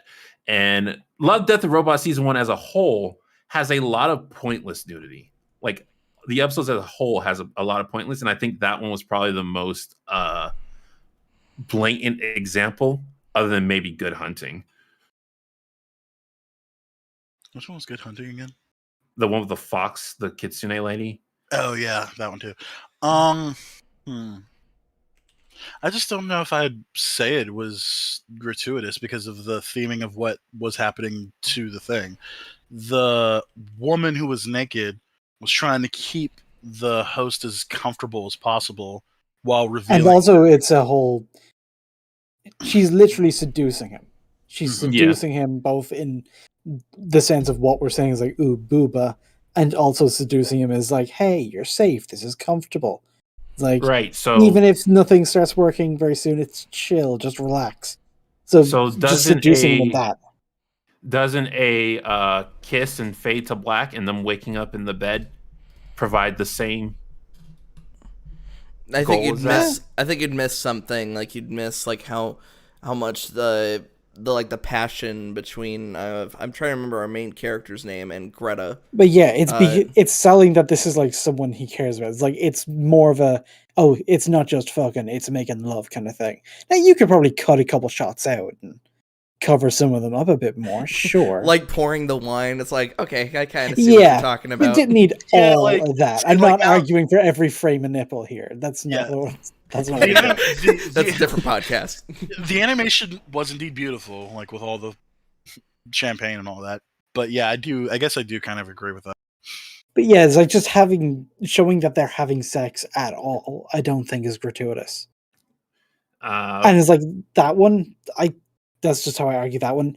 You could have trimmed it down a bit, sure, but I think that sex scene very much plays a part in the story and its And theme what and everything. about after when she's topless and telling him where they're going or where they are? Still doing it from a position of comfort and familiarity. Yes, It's like I'm trying to seduce you in and hold you here while I'm breaking this horrific fucking news. I mean, but they've already just had the sex, well, it's still like so he's seduced. well, it's not seduction. It's like being bare. Like there's no Yeah. secrets. I'm trying to tell you what this is.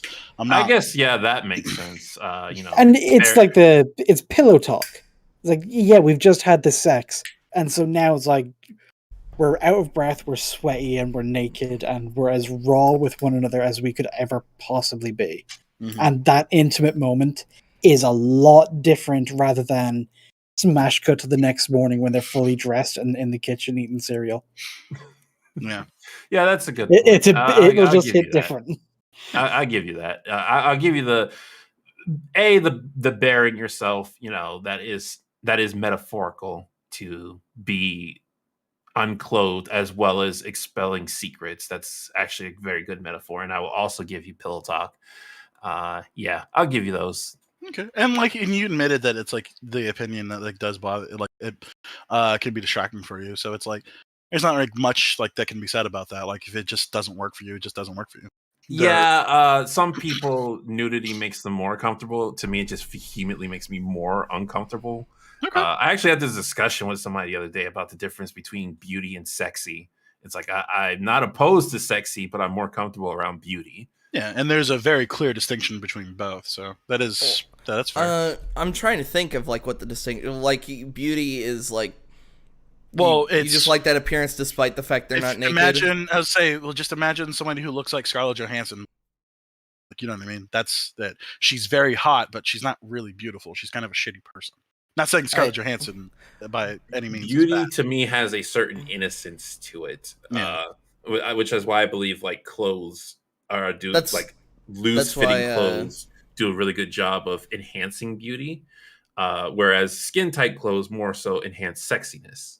Yeah, that's what I was thinking. That like you don't need to personally think of them naked to think they're beautiful. Mm-hmm. Yeah, like I said, it's fair. We addressed it. Yeah. But like I said, we rated it high. Very high. I think it was probably my favorite of the lot. Yes, it was Slurs and I absolute favorite of the series. I'm just like re-looking at our stupid ass. It's been very distracting because we've got the Irish astronaut, which was the Irish astronaut, which was what was the name of that one? Helping Hand or something. Helping Hand, yeah. Hand in space. No, that's what no I'm just calling it now. Oh, the hand one. Yeah, I appreciate your pun game on that quick little section on that Shady. It's pretty hilarious. Yeah, because that episode is like it's kind of like have you ever seen the movie? Ever seen the movie 127 Hours? It's like a space version of like that, where it's like you gotta survive. You got two options here, and it's like it's like, I have not. Where'd y'all put that on the list? I don't see it. Oh, if you look in the tier list for it's literally just an astronaut with an Irish flag. It's in God tier. Yeah, if you like look in our little group chat here that we got for this call. Yeah. You can see I have picture. no objective problems with that. It just it succeeded at its job. It's Mhm. like, Yeah, I want to it's make you as horrific. uncomfortable as possible. And I'm like, And- yeah, you did that. I'm never watching this again. Yeah, and like I said, and it's when it was funny. We were watching your video, and I said something. It was like, yeah, Joker is an objectively great movie. I'm never watching that movie ever again. It disturbed the fuck out of me. Which is weird because like the day after you said that, I rewatched Joker. You fucking psycho. But no, What you fucking just immediately just shoots back. censor the blood splatter, not my head getting shot. No, your head just flies off and then bounces back onto your body. Oh yeah, Scully. But yeah, I'm like looking at her fucking stupid ass pictures here. I'm like, what the fuck were these? I'll Like- probably remember what most of them are. Like, I okay, so remember it as well. the Hitler on the yogurt cup is the yogurt episode. Yeah. Yeah. That was that A tier or was that God tier? I think That was A tier. We put yogurt in A tier. Was it just And- I so? just thought it was like a really good absurdist joke. Oh, I think Yeah. Shady, you said it was pointless, but I thought, it's a setup and a payoff to a fucking weird premise. It's not Well, much, but it's as pointless as anything else. My problem is you can replace yogurt with literally anything. And That's the the story is joke. the exact same. Like, Well, But I yeah, don't- that's the whole premise of it is just like the Earth gets taken over by X, and X can be literally anything, and yogurt is just what they subbed in for anything. yeah, like literally fucking like milk fat is the one that decides our future. Like that's kind of like the funny of it. I just would have found it more entertaining if like the yogurt was like do not harm cows or something like that. Like Yeah, true. if there was a more it, distinction to it. it was really quick, so we didn't really get a good look at The the spaceships were the fucking world. yogurt cups. the giant yogurt cups. Yeah.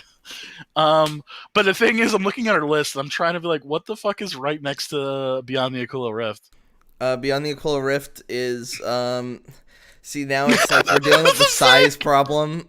Slur, help me out here because you picked most of these. What is it? Right next to So in between Hitler and the Beyond the top. Aquila Rift. I don't know what that is. It's because it's so tiny by this point. Like I can't. Yeah, no. Okay, Like well, I said, let's, it was a fever dream when we were like. Let's putting all the refresh things some memories. Secret Wars, Sucker of Souls with the vampire, the witness with the murderer and the girl. Good. So That was a weird one, Witness was C. I wanted to Sucker push of for that one Souls- to be higher, but yeah, no. Like Sucker of Souls. It was- we put in B. Yeah, it was very well animated, but the story itself seemed like it was weird for the sake of being weird, and it didn't actually loop up in a way that was actually satisfying. It's just like, ooh, freaky, and then it ends. Um, And the fish in the desert did the same thing. It's like, wow, isn't this We- weird and whimsical and magical? And bye. What, It's like, Fish oh, Night? oh, Fish we Night. put Yeah. fish. We I put Fish Night in hated D. Fish Fish Night. Night was My terrible. goodness gracious, Is I it- hated Fish You Night. said the with a yogurt burning one was passion. pointless. Like, if any of them were pointless, that one was pointless. Holy yeah, I shit. agree. Fish Night was pointless. Like, goodness, Like, Fish Night is probably the one I hate the most, other than alternate histories, because I was just offended by alternate histories. But Mhm. Fish Night, I was just like, this is bad. dumb. Oh, yeah, I had to- and it's an, I had to stop. Like I was like, guys, I want to put Fish Night in what if tier, and I think they all were just like, all right, it was bad, Yeah, but it's we not- don't know if it it's was not- that bad. it's not that bad, but no, and it's one of those things too. It's like what was the one with Michael B. Jordan? It's like there's a really Life Hutch. there's a really- we put that in there's- D tier as well. there's a really massive talent in there in Yuri Lowenthal, the voice of the kid, and it's just like, man, it's just it's like wasted potential. Like why did you do it this way? This is really bothering. Hold on, I could just if I could find the file. Well, where I Shady put all the- Shady was reading it off. What else you got, man? The dump, the one. The with dump was dump man. was C tier. and I think everything else we talked about except for Blind Spot Blind Spot. Remember what Blind Spot was? or Lucky 13. Blind Oh, Spot or Lucky 13 we put in A tier. So what? Blind is Spot this? was with the robots who were chasing the truck. That was the Blind Borderlands Spot- one, so that's we B. that's B tier. Yeah, so if you look at the picture, I didn't say Ice Age was Is that it? Ice Age? No, no, Ice Age is is in C tier. C tier. It's that picture of that person in the fridge. Yeah, that one. Well, I That think one was. I might That need. one Hold was on, I'm gonna pull this. Let me pull this. The Yeah, pull the tier list back up, 'cause- for the stream, because I just have it on my second monitor. Yeah. Pull up the main screen. All right, pull away that Battlefield 2042 ad. So we're trying, for those who in the audience don't understand, we're trying to figure out what this one is, And for the context, we were a bunch of dumb idiots who decided to put literally random shit for the thumbnails of all the fucking things, but they are related in some way. Most of them I kind of do remember. Hold Yeah. on, if I can It's just find, a really stupid joke off the top of my head. if I can find the file, because I remember I had to save each of these individually. If I could just find out where I put, because I named them after the episodes. And in case anybody's wondering down there in What If tier, why the fuck is there just a chair there? And this was because this was when all the Hassan Piker shit was going on. It's still between going on. our community. Well, Hassan is, he is what it is. But at the time, it was when he started coming after a couple of our favorite creators, because he would literally put their videos on stream and then leave for about 90% of the video. So and get paid like millions of dollars. He'd be getting paid millions of dollars for literally recording his chair. And it's like, you want to talk about bottom tier creator? Yeah, and I snuck that in, and then Max figured it's like, I see what you're fucking doing. I see what you're doing. I don't mind it. But just for context for anybody like looking like, what the fuck is that? Yeah. Yeah. Why can I not find the I have to look at honestly, my recycling it might be now. something from season 2. Was anything in season 2 here? What is it? No. Which one is it you're trying to decode? The one that's We're trying between Hitler and Beyond the Aquila Rift. It looks like an Oh, egg. I'm pretty sure that's just the fucking Christmas one. Oh, is it? I'm pretty sure. Oh my god, yeah, you're right. It would have to be the Christmas one. Shady was right all along when he asked if there was anything from season 2. We put an S in God tier. Yeah, it was the Christmas one. Oh, we just looked like a bunch of it. We're just like, we can't find it. Well, we are a bunch of idiots. Let's be fair, but different times. So yeah, that's like, I feel like that we covered most of it from the things. Yeah, like, season 2 overall very disappointing. We skipped a bunch of them because we were trying to find that one. Like, we still haven't talked about Ice Age. Well, yeah, we talked. Ice Age. It felt like more like a tech demo than anything. We can't. That's why we put it in C tier. Like Wait, what did you say? Go ahead, Shady. Sorry. I was saying I didn't like it because I didn't feel like it was.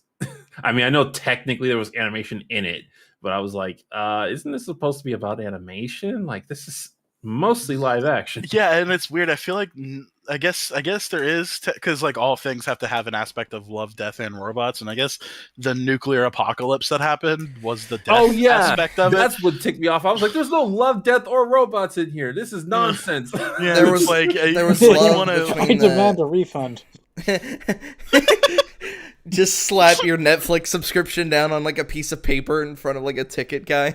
I demand a refund. No, you fuck that. You throw a watch down. It's like, give me my fucking time back. Like, what you think everyone survived that nuclear holocaust? I'm like, no, but you didn't show it.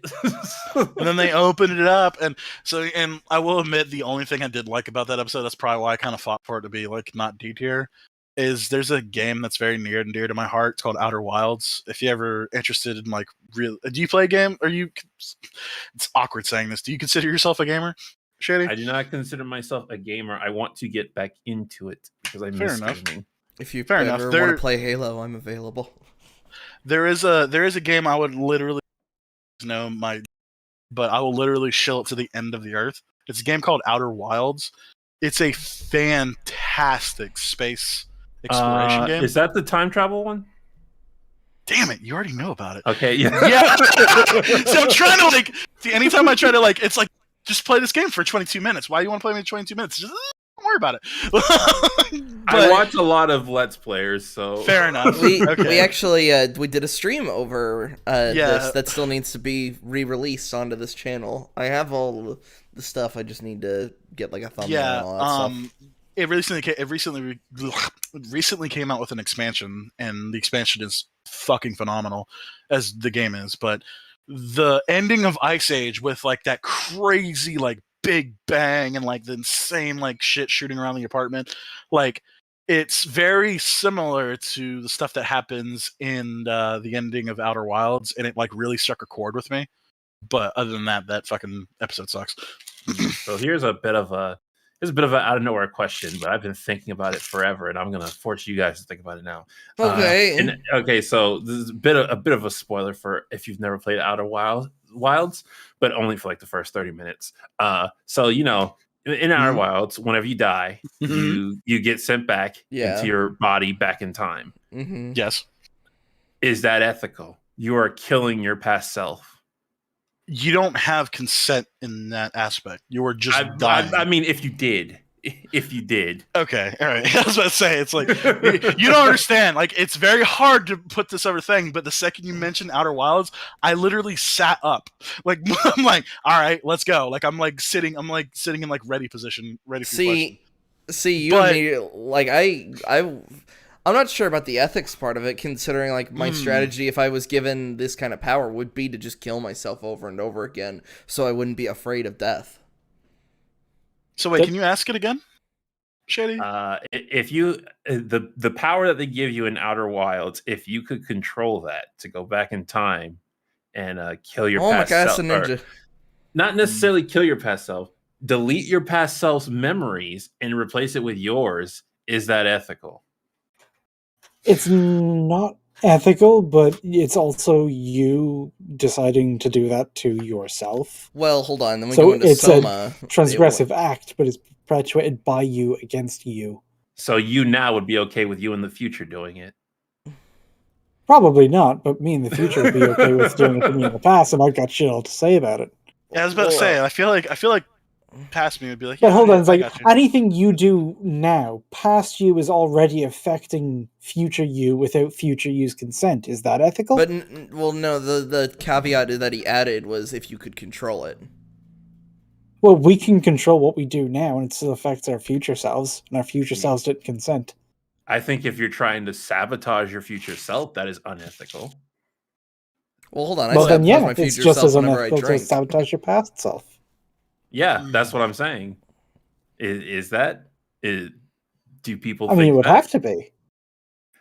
I would say. I would be like, I think it's kind of unethical, but if my future self has no choice but to die, that means my past self is going to meet that same fate. So both of us are destined to die. Technically, you're just speeding up the process. Wouldn't sabotaging your past self be more egregious because you're actively sabotaging both your past and your current and your future self? Well, if you go back and you delete your past self's brain, that your past self ceases to exist, so they're basically dead, but your future self keeps existing. So depending on the rules of the time travel shenanigans. Yeah, and Outer Wilds makes it clear that if you die, that's when you go back. So that's where I'm like, is it death that sends you back? Because if it's death, then I feel like it's not really unethical because you're stopping a potential doom. Yeah, it's death like that with sends you back. It's just a thought exercise, but death that sends you back, and you decide whether or not it activates. Like, it only activates on death, but you decide if it activates. I feel like I would accept the activation. And it's funny because, hey, Max's chance to talk about JoJo. There's a character in JoJo that his power kind of does this, but he's like, so he has access to the multiverse, and every single one of himself completely agrees with his goals. So I feel like I would agree with me, and it wouldn't be unethical. See, the only thing I can say is that if I don't go back and do the thing, he's going to die anyway. But I'm technically speeding up the process for my own life. but I was gonna. So one of us has to survive. So do I get to survive longer so he survives shorter? Man, For it lack is of you. better framing. But it is you, isn't it? I mean, if future me stepped out of a portal and said, "I need to kill you so I can live," I'd be like, Wait, I would hold on. kinda like to live those- Hold on. I'd be like, Hold wait a up. minute, but That's I'm different. you. That would make you fade out of existence, and then I'd be like, this creates a time paradox. I'm just saying, like, you're not just gonna say okay because it's you. Well, that's different. You're saying that if I'm going to die and I try to change stuff, that would kill the me that would have died. Man, I'm tasting copper. What? Who's that? I'm selling Your toast. nose What's just going starts on here? bleeding. And this is why most writers stay far away from time travel and Yes. all that shenanigans, Well- because it gets messy very quickly. Very Say quickly. you had a respawn mechanic, what's the first thing you would do? Because I kind of mentioned this earlier, and I think I got like a what type of noise from Slur. Because I said the first thing I would do would just die multiple times, so I wouldn't be afraid of death. He would. The first thing. Bear in mind that stipulation. The first fucking thing he would do is kill himself over and over to numb himself to the fear of death. That's the first thing he does. No Doesn't question, seem healthy. no conversation, no fucking explanation. No, it's My name immediately is Red deep- Yeah, how do you know? Because we just watched Jumanji. No, assuming how do you know that you don't have lives? No, I'm Like, sorry. you're Let gonna me test that? rephrase that. You're Assuming we have Edge of Tomorrow thing where it's just like, as far as you're considered when you have like the blood stuff, it's unlimited respawns. Because it only stopped being unlimited respawns when he got the blood transfusion.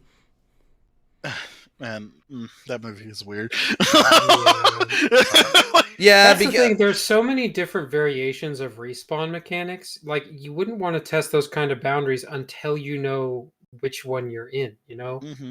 Yeah, so killing yourself is a bit like sorry. it's a bit Yes, of a leap. you're aware pun of the rules. Would be that I wouldn't just immediately like, oh, I came back. May as well kill myself. No, it's I've come back a few times. I've realized But I can come back. But like, Yes, I realized I yeah, fucked up when I assuming you know it works. and you have unlimited respawns. So yeah, I wouldn't start with killing Even myself. if you But know that you have unlimited respawns, that's still no reason to want to get used to the feeling of death. yeah, I I mean- feel like I think it's Shitty. justified to go do things that most people would be scared to do because of death, like skydiving or rock climbing. yeah, okay. And then you know that But that's a little different than like hucking yourself into the nearest wood chipper. I don't know. Yeah, then the person would have to go, so, Sheriff, we have had a doozy of a day.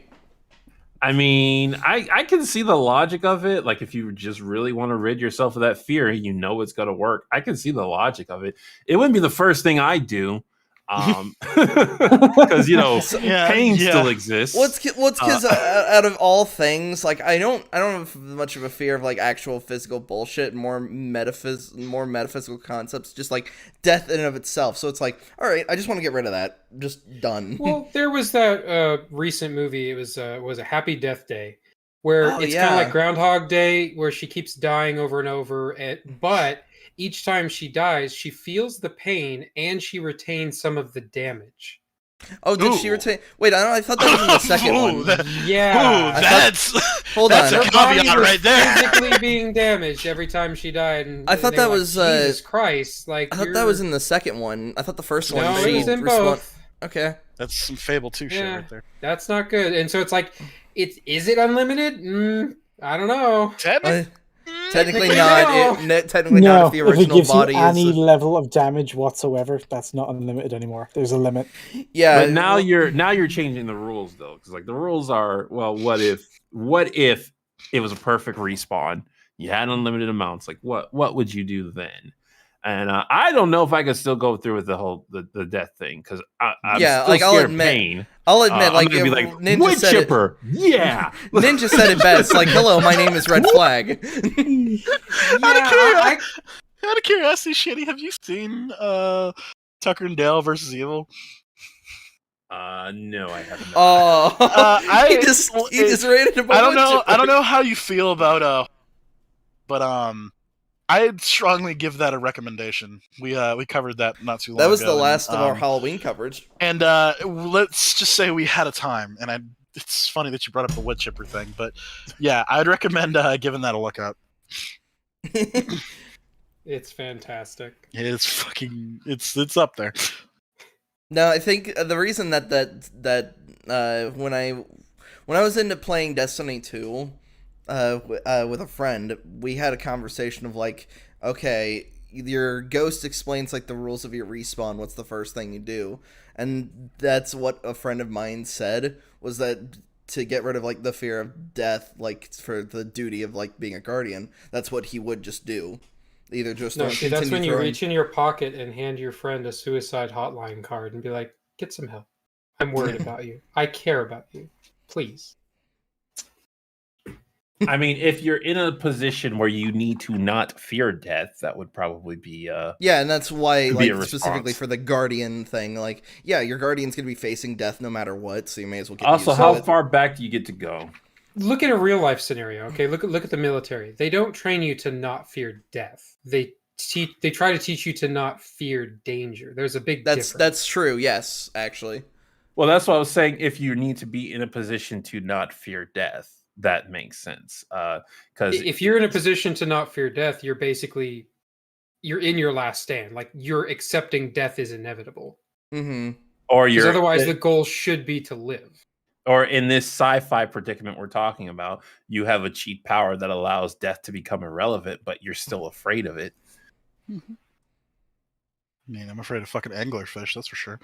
But no, yeah.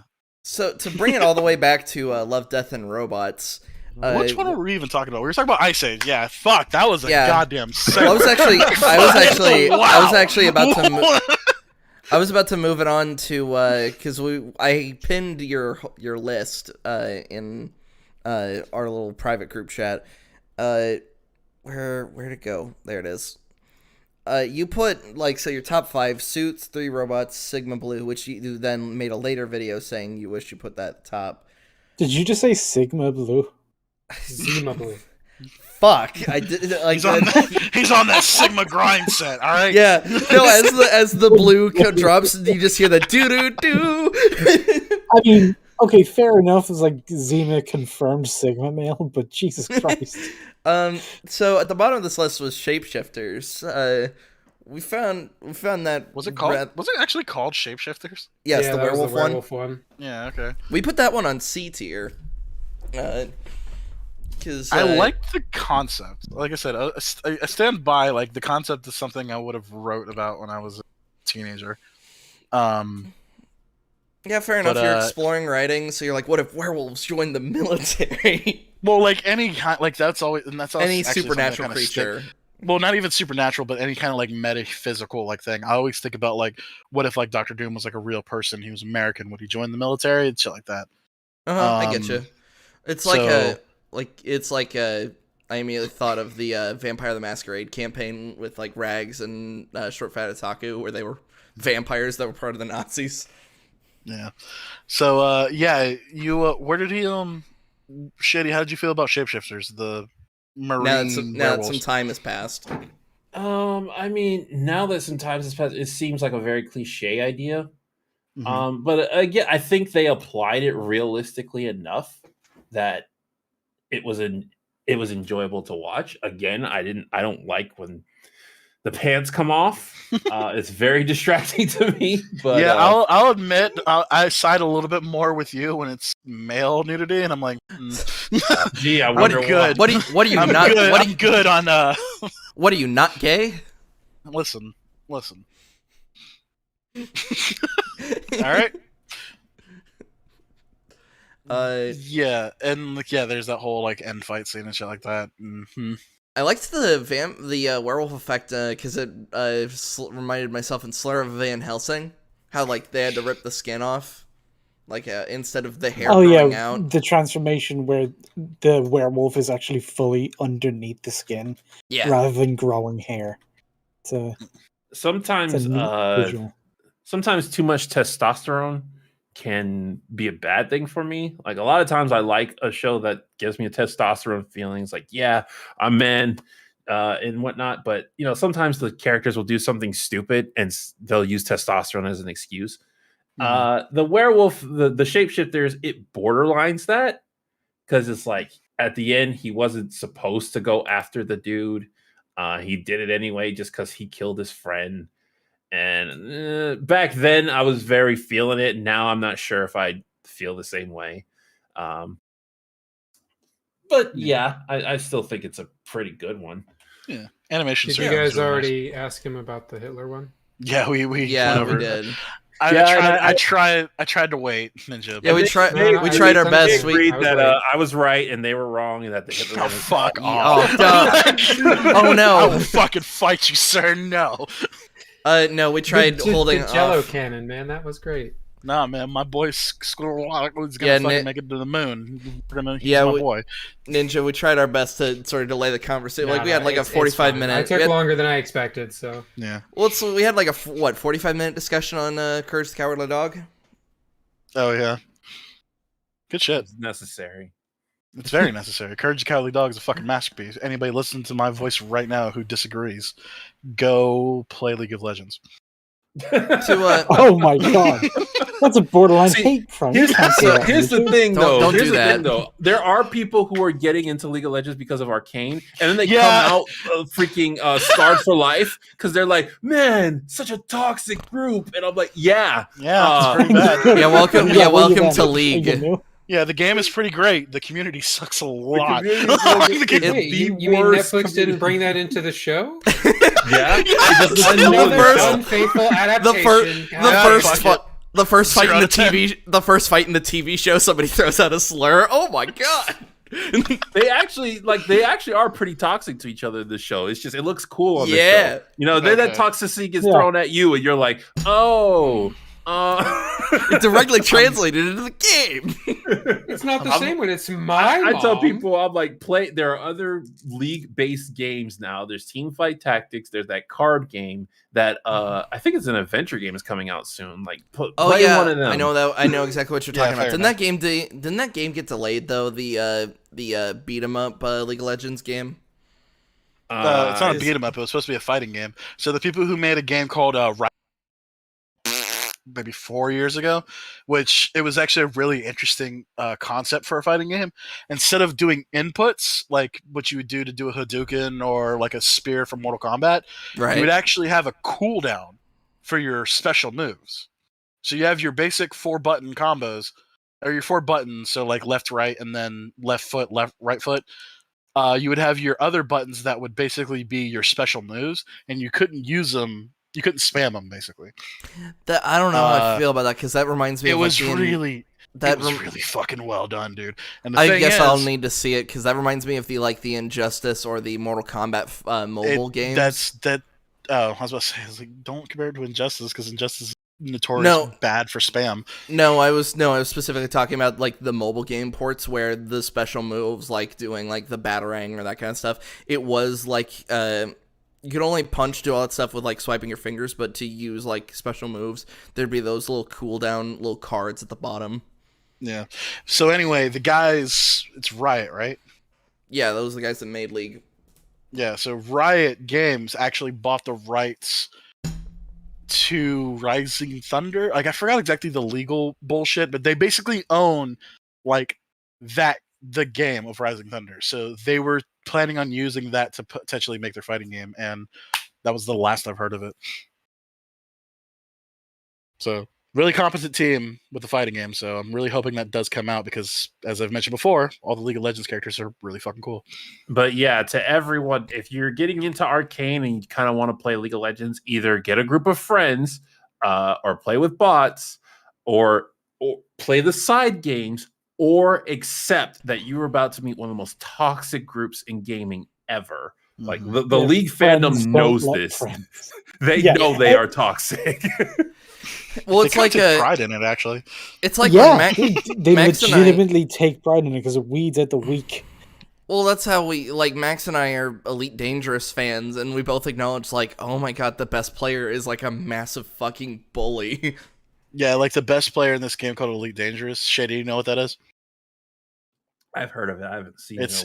It's basically like a realistic like space simulator. Like it takes like hours to get from like one system to another kind of deal. Oh yeah. Space Trucker Simulator. Yeah. That's what I like Space to call Trucker it. Simulator. But one of the greatest players in the entire game is a massive asshole, and he literally just like he's got one of the best ships in the game. It's super like souped up, and it's like borderline unstoppable. Plus, his skill just makes up for like any of the shortcomings, and all he does is just fuck with players. Which is why I play in solo mode, where no player can fuck with me. Exactly. And then he appears in there. Ha! You thought you were somehow he like you're offline and he Alt F4 just basically just like, all right, I guess I just like he'll leave that area sooner or later. I get a Twitter message, I ain't leaving, bitch. And for a little bit of context, Shady, just because I always love bringing this up for people who don't understand. So you land like you have a spaceship, right? And you land in space stations and stuff like that, right? They recently added these things called fleet carriers, which are basically player-controlled space stations. So you can if I own a fleet carrier and I turn turn on the thing on, you could basically land inside my fleet carrier and you could get all the supplies that you get from a space station. Yeah, however, it's got a limited amount. Like you can sometimes, like no matter what, you can refuel, but restocking or repairs just depends on the ship. It all depends on like the inventory of the ship. But the fleet carriers can move. So one of the worst things, like I said, this is not just that player. This is like the community, just to show you like how bad this community is. They have fleet carriers posted up where the starting area, so people who don't know how to play the game worth a shit would see these giant ships and like they would hear other players, oh yeah, come on in. They would dock inside there and like log off at the end of the day. The players would then take off, basically leave any possible way to get back to like the main area. Like they would basically strand these people and make them mine for them. Like there was like legit fucking virtual slavery. In fucking Elite Dangerous. And I mean, if it's part of the game system, hold on. No, it's there, but there's no way like the developer should be encouraging that in the slightest. Because then that just means anyone who just got the game is immediately gonna they're just gonna put it right back, and that means they're not gonna buy any of the microtransactions or any of the DLC. They're like you're literally almost. You're almost like there's gatekeeping, and then there's just like they're just pointing a gun at every new player with that without knowing like the threat. So anyway, yeah, sorry, that's just something I always like to tell people about because it's like, man, fuck, that's like the worst example of like toxicity in the community. But what was the next episode? The next episode of we didn't talk about Lucky 13. Lucky 13's just, I really enjoyed that. Yeah, it's really good. I really like that episode. Yeah, simple and clean. I mean, I don't think I'm as hyped about it as I was when I first saw it, but I thought it was just good. As somebody who loves piloting, like which is unfortunate due to being colorblind, watching like just all the stuff the pilot would do in the with the ship, and also the little AI little side story that was going on. I appreciate it. Wait, was there an AI? Yeah, it was the little thing that had the little camera that scanned. It acted as if it was an AI, but we weren't quite sure because that's what also delayed the explosion. Well, I didn't think it was an AI. I thought it was just like it was closer term.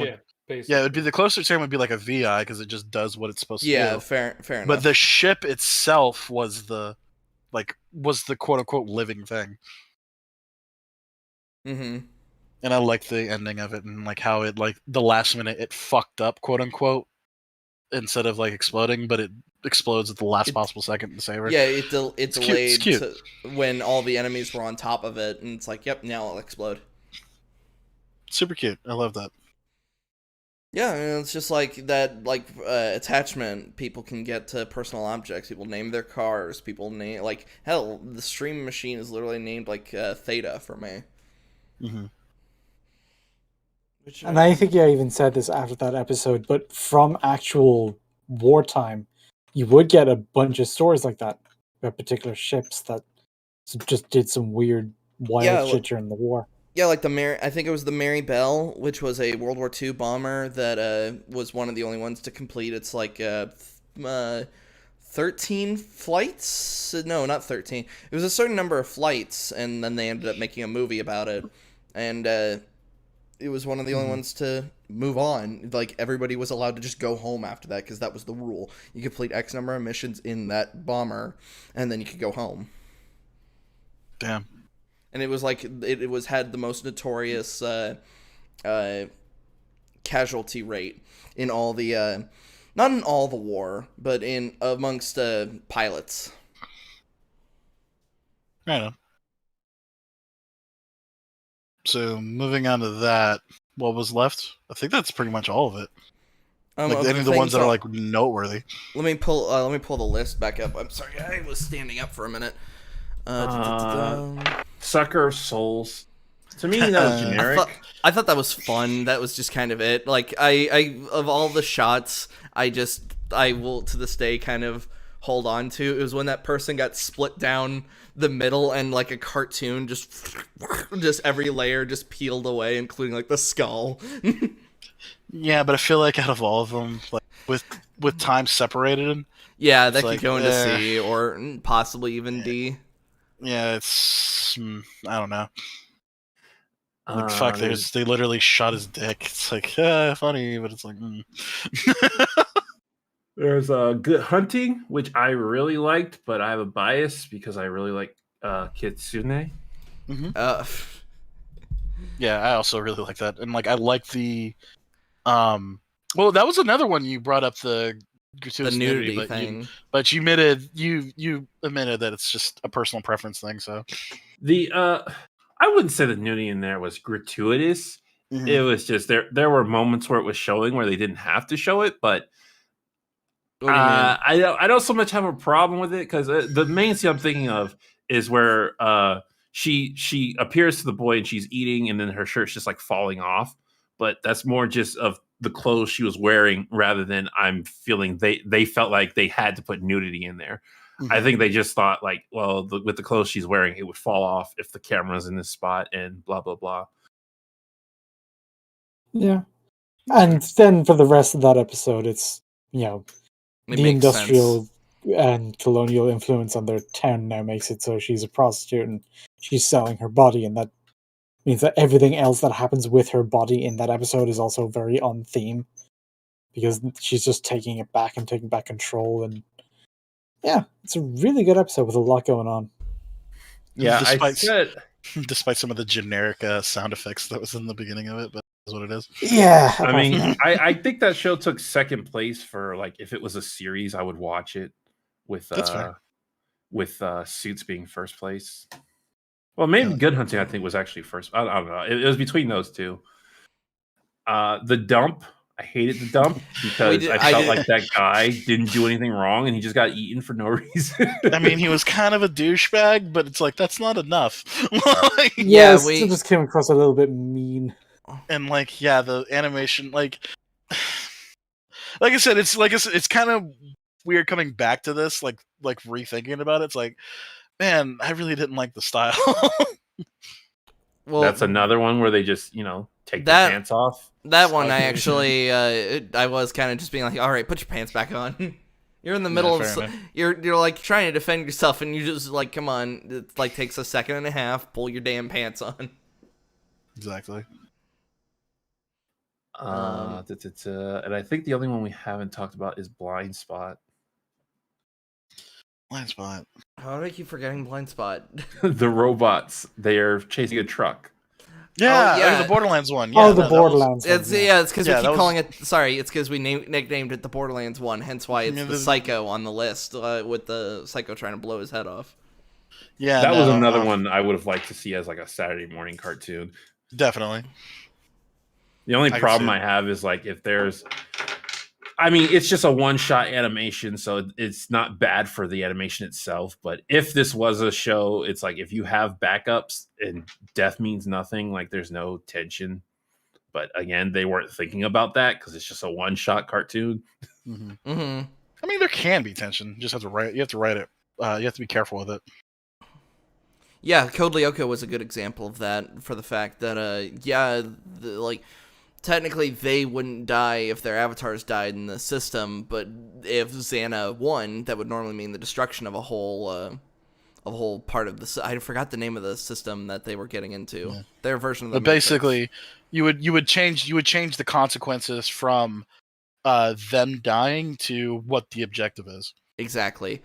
And then there was a good whole system where when they brought in the new guy and he got turned evil and then just destroyed the fucking core.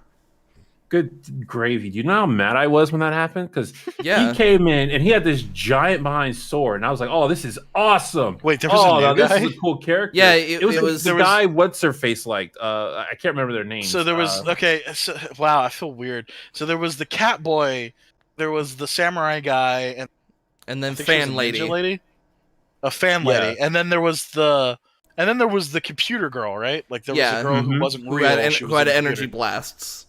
They eventually got her out of it, but she was really? Connected. Yeah, the whole reason they didn't just delete the software was because she was in it. So they got her out of it, but Xana got to her before they did that, and she was linked to him. So if they killed Xana, she would die too. So they couldn't just delete the whole program.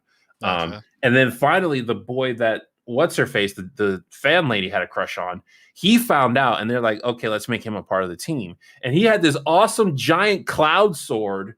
And I was like, oh, this is going to be awesome. Then his first adventure, he got turned evil against his will. Like, he got mind corrupted, just like when Lyoko did. And, destroyed, like, the central core of the program for a good chunk of time. Wow. And for like the rest of the show, he was just evil. Because I don't think the shot at conclusion, he was just evil. No, it did have a conclusion, except it just didn't air for a good part of the. I don't even think it aired in the U.S.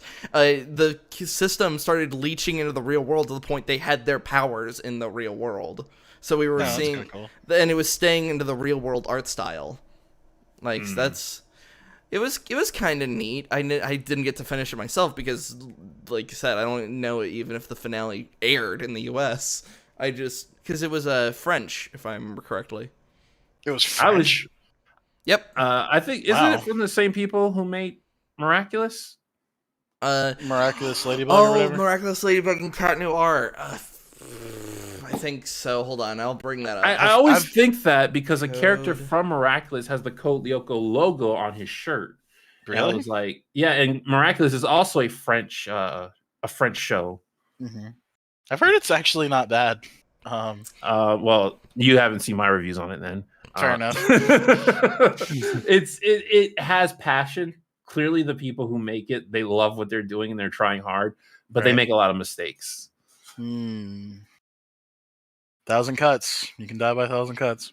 Yeah, I mean, it's inspired by Spider-Man. You know, the red and black Bugs themed superhero verse, and there's a love interest with a black cat character. There's a lot of Spider-Man references in it, but they don't really know the superhero genre, and they make a lot of assumptions about it. Like, they just assume superheroes have secret identities to protect their loved ones, and they don't really do a good job with, like, it's like, yeah, they do, but they need to reveal their secret identity to some people because it makes their life easier. And like, there's a reason the Fantastic Four don't have secret identities, but the way they write the show, they just assume these things about superheroes, and it can get really annoying if you try to get into it. So the studio that made Code Lyoko is Moonscoop, which helped make the amazing world of Gumball. What? Yeah, that's a bit of a jump. But only the low pitch audio only. It says this in parentheses, and it's just like, what the fuck does that mean? Possible to know. No, Miraculous Ladybug is not on the list of shows they've helped make, but they helped make a Fantastic Four show. The show, the company that made Miraculous did have their name change. That might have something to do with that. I'm not 100% sure. I always just assume they did, because if you just look up like Nino, N-I-N-O, like he's wearing the freaking logo on his the Code Lyoko logo on his shirt. If you can find him. Okay. Hold on, I got it. Could be a homage. Oh yeah, oh my god, you're right. He's totally wearing the. Fucking... it's the exact Code Lyoko logo. That's so weird. Wait, is he a Wait, he's a turtle? What? Yeah, and the funny thing is, he says "dude" all the time before he even got his powers. So wait, is he a Ninja Turtle? I was going to say a walking Ninja Turtle reference. It sounds like a fucking Ninja Turtle. I think it's supposed to be a reference to the Ninja Turtles because, like, I just thought it was so clever because it took him forever to like become a superhero, but he was constantly saying "dude" like all the time, and then he became a turtle. I was like, oh my goodness, is that a Teenage Mutant Ninja Turtles reference? Let's see. I think other than just talking about like individual episodes, I think we've kind of talked enough. Would you guys say we talked enough about Love, Death, and Robots? All right. So in conclusion, I was right about everything. You guys, what you disagree with me, were wrong, and it's okay to admit that. You know, you guys are big men. This is the first L Yarp. This is the first L Yarp has ever taken. I think. I don't know. Is gaslighting illegal? No, I don't think so. Damn it. Shit. It's like, so wait, he just rolled for charisma, he hit 20, and we gotta be like, fuck, alright, I guess. Fuck it. Yeah, sure. We're YouTubers, we're the real world bards, so. Yeah, exactly. That, I never want to hear that statement ever again. So, oh god. So we talked a little bit about what if. We, also in this list of, like, questions, have you watched Invincible? Mm-hmm. What'd you think of it? The same thing everybody else thinks of it, which is why I haven't done a video on it, because I don't have anything new to say about it. Yeah, I loved it. Thought it was a great twist. I don't like Amber. All right, cool. Based. Yeah, all right, that's all. Welcome to the Is club. Amber a good choice? It's like Amber or Eve. There's a right answer. I love how anyone who says like, "Oh, you just don't like Amber because she's black," and it's just like she's a toxic piece of shit. She's a massive cunt who knew her. That's why I love all those posts. It's like, why did you break up with him? Because I knew he was a superhero. It's like, bitch, what?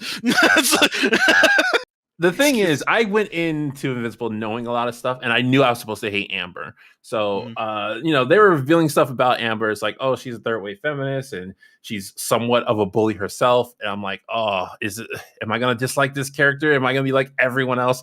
And then as the show went on, I was like, you know, I actually think I'm going to have a different opinion than the internet because she's not that bad. And then we get to the episode where she's like, I knew you were a superhero. I was like, oh, yeah, like okay. that, like the third wave feminism shit. Like, yeah, it can be a little bit suish, but it's not too bad. It's like the character destroying thing of it's like, yeah, I knew you were a superhero when you saved your fucking best friend, you piece of shit. I actually what? And the thing that makes it worse as well actually does have to be that Mark's best friend does just go, yeah, it's your fault, and it's like, okay, so I guess you're not my fucking friend. Everyone does. Freaking Eve does too. It's like, yeah, Mark. Like for the whole show, I was saying, Mark, you're being an idiot. Just tell her that you have a job, which is true. He does work for the government. It's just be like, I can't tell you the details, but I have a job and it really keeps me busy. I'm like, just tell her that, and like, it's better than just not showing up. So I agree that Mark was being an idiot, but to act like freaking what's that girl's name? To act like she was right the whole time. Amber. Amber. You're so mad. Like you say that bitch. I don't even remember recognizing her name. Yeah, I don't even know her name. She like it's so like the rant has been said 100 million times, but just to say it again, like she got mad specifically at him for not showing up. She even tells it like you flaked on us. And it's like, hold on, wait a minute, let's rewind. So you knew right here that he was invincible, yet you're still giving him grief for flaking on you. It's like, no, I was mad because you lied to me. You made me look like an idiot. No. That's not what you said, you little liar. That is not what you said. You said you were mad because he didn't show up. Now he's being honest and explaining, hey, I had a good reason for not showing up. And you're like, well, You lied to me. I knew the whole time. So there. Also, he almost died like multiple times. Like when he fought Battle Beast and he ended up in the fucking hospital. Didn't it, like the excuse that they said for Mark was that he got hit by a fucking bus? Hit by a bus. Yeah. Yeah. And so like here's the thing. It's like, so she says she's known for weeks. So it's like, bitch, how much did you know? Like, you know, I'm a fucking superhero, right? Like, you know that, like... That means at least some of the times when he didn't turn up, she would have been able to turn on the news and see him fighting some shit. Exactly. Yeah, well, there's that one really cute, like, one of my favorite moments in the whole show, when he's texting her and he's, like, getting hit in the face with some fucking, like, shit, and he's like, you know, just keep texting her. Like, what if she saw that and was like, oh, the fucking piece of shit. You know what I mean? It's like, it's why, like, in some depictions where before he reveals to her where Mary Jane kind of knew, if she'd be I wonder where Peter is, she'd turn on the news and see like Spider-Man's fighting like the Rhino, and she'd be like, all right, I'll give him a minute.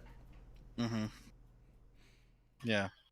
It's all in all, it's really inconsistent writing for them to say she knew that whole time when she clearly acted like she didn't. That's the problem. It's like she acted like she didn't know. So either you have to just assume she's a manipulative, evil person, or that the writers just don't know how to write her character, which I'm assuming the latter. But since I gotta give the benefit of the doubt, I can also assume the former. She's just an evil, manipulative person. Mm-hmm. But if you assume the former, then you gotta assume the writers are evil, manipulative people too, because the writers give off every sign that they agree with her, that she has a right to be angry, and it's awful. That's what breaks it, because you can have like any superhero couple have this argument. It's like, oh, you don't make enough time for me, bitch, I'm saving the planet, blah, blah, blah, blah, blah. It's like, yeah, you can have that argument, but the second the actual narrator takes a side and says that one of them is objectively correct, that's immediately condemnation of the entire other half of that argument. Mm-hmm. So now it's just saying, it's like, oh no, yeah, Amber actually is correct, and he is wrong for being a superhero. What the fuck? And they don't really give you anything to do with that. They just leave it on your desk and walk away. Well, to be fair, though, it's because something a little bit bigger started out. I mean, I always just thought it was weirder how, like, everybody just sides with Amber, including, like, the best friend that was saved.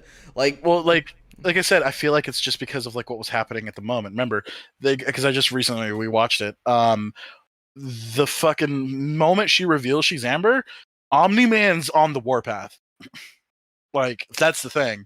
It's like that episode begins with like, what the fuck, Amber? Dude, what the fuck, Nolan? And it kind of overshadows it, so a lot of people don't really like hit on it, I guess is the right word. I guess we were both lied to. That makes it okay for me to date you now. I'm trying to play devil's advocate, but it's like, no. It's like, I can't. You lied to me because your friends told you that before you reveal your secret identity, you have to make sure about our relationship. Your dad lied to you because he was secretly planning a war against the planet, and he wanted to use you to fight that war. It's the same. We're the same thing. It's basically the same. Well, I mean, it wasn't a war. And also, I find that hot. It wasn't a war to fight the planet, to be fair. No, yeah, it'd be very one-sided. Look at what they have to do to mimic a fraction of our power. Yeah, it's like I don't think Nolan thought it was gonna be. Well, the thing is, this is actually something I haven't seen too many people touched on. Would Nolan have been able to win? And it's like a lot of people are like, obviously, yes, he's the Superman of their world. He would have done it. Nolan struggled with the Justice League of their world, which was the greatest threat against him. But so he fought. Yeah, he still won. But he was weakened. The what really gave him the upper edge was they didn't see it coming. And it was also because at the aftermath, the people who took care of it afterwards didn't see him as an enemy. If they knew he did all that, they wouldn't have nursed him back to health because he was knocked out. That's true. And the other thing is, Nolan struggled with that alien that Cecil brought out because he struggled with him when it was already regular. But then Cecil superpowered it, and he only was able to beat it because Mark helped him. Mm-hmm. Yeah. So he was only able to He did struggle with it, but I do think that he was going to win that fight eventually anyway. Yeah, he was going to win. He struggled with it normally. Cecil buffed it up afterwards, and he struggled even more, and Mark helped him. But the thing is, to like put into that fight, like he wasn't looking to fight anything. Remember, he also kind of like he like halfway struggled with those like those like cyborg guys too.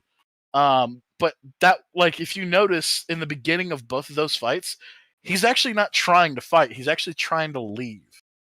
Like towards the beginning of the fight, he actually like tries to fly away, but both the Cthulhu monster and the cyborgs grab him and pull him down.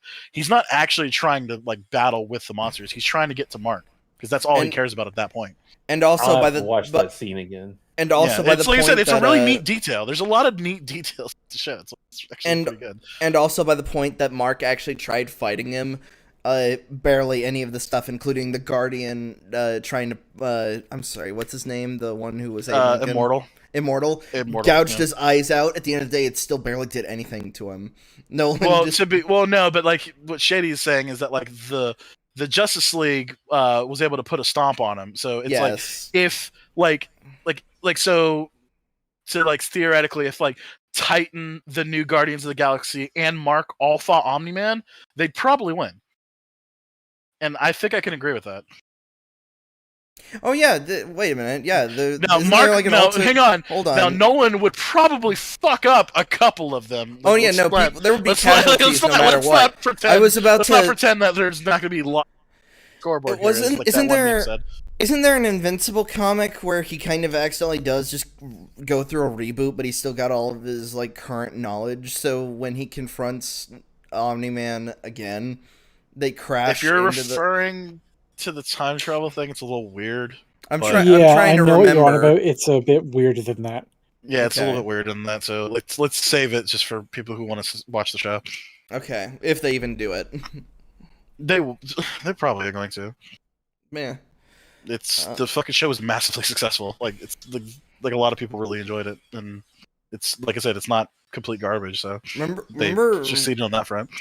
I think Slur wasn't there for this one, but remember when you, myself, and Ninja watched the Amazon Prime sponsored video essay comparing the boys and Invincible. The guy was just so hung up on the whole. She's more like a pet than anything. Yeah, I know. That was trash. Yeah, like it's weird. It's like they tried to do like. It's almost because they realized how good Invincible was. They were trying to do damage control for fucking The Boys season 2. Yeah, they're like, look. The thing you like is kind of like this thing. It's like, no, it's not. I gotta hand it to Invincible because I already knew a bunch of the spoilers about Omni-Man, and I figured I was gonna like him. Mm-hmm. They made me like Mark. I didn't think I was gonna like Mark. Like that show started, he was a typical teenager. I was like, your outfit sucks, your name sucks. I was so mad when he was like, I'm invincible. I'm like, no, you wanted to be iconic. Why would you not call yourself iconic? Like that's a much better name. Dude, if he was called Icon, that would actually be really fucking. I think that might be taken, but that might be taken. But like, well, what's funny is like, yeah, he's named Invincible, and yet the show just keeps proving it's like you're fucking not. You get your ass kicked. Like so fucking that's easy. Kind of the point. That's kind of the point is that he thinks he's invincible, but like I was so mad at him as a person. I was like, that's a dumb name, and they acknowledge that though. Like they're like, you know, your name is Adam Eve, and we can actually call optimistic. you Eve.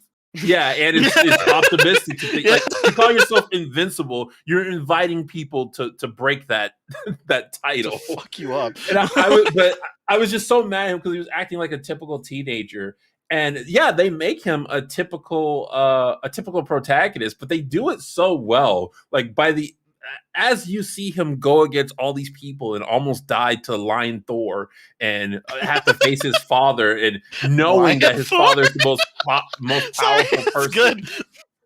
Battle Beast, Lion. I mean, yeah, Thor. Battle Beast is basically Lion just Thor. furry Thor. Fuck, like, that's what I'm saying. That's really fucking clever. I'm gonna, No, I loved the jeez, memes. no, I didn't realize that. I loved the memes that came after that. It's like, I'm not a furry, but then it just shows the shot of Battle Beast licking the blood.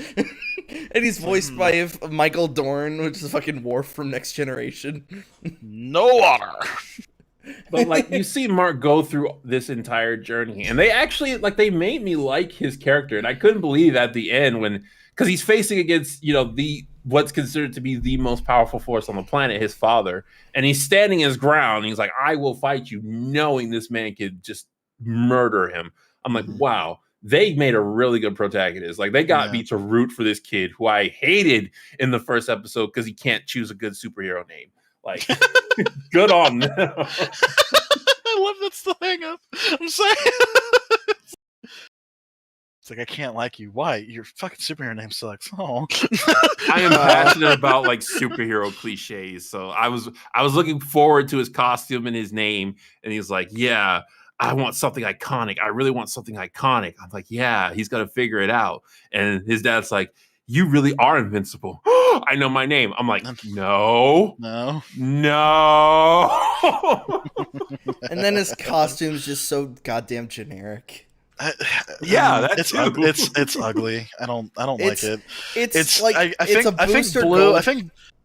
think blue and yellow are what's the word, color complements of each other, but it's it's just, it doesn't. I don't like it. The goggles, everything. I don't like it. No, it's purple and yellow are complementary. Yeah, that's what I was thinking. The blue and yellow are both primary colors. What was it? Oh, also, it looks like a rip-off version of Booster Gold's costume. It really does. It does. I 100% agree. I'm so glad I didn't have to explain Booster Gold. I went in expecting him to be funnier, or at least make more wisecracks and jokes. And I think that's why, because he looks like Booster Gold. Yeah, I mean he did have some wisecracks, with the fucking ultimate SJW. So none of these sound good. You know what I mean? He's talking about quips and shit like that.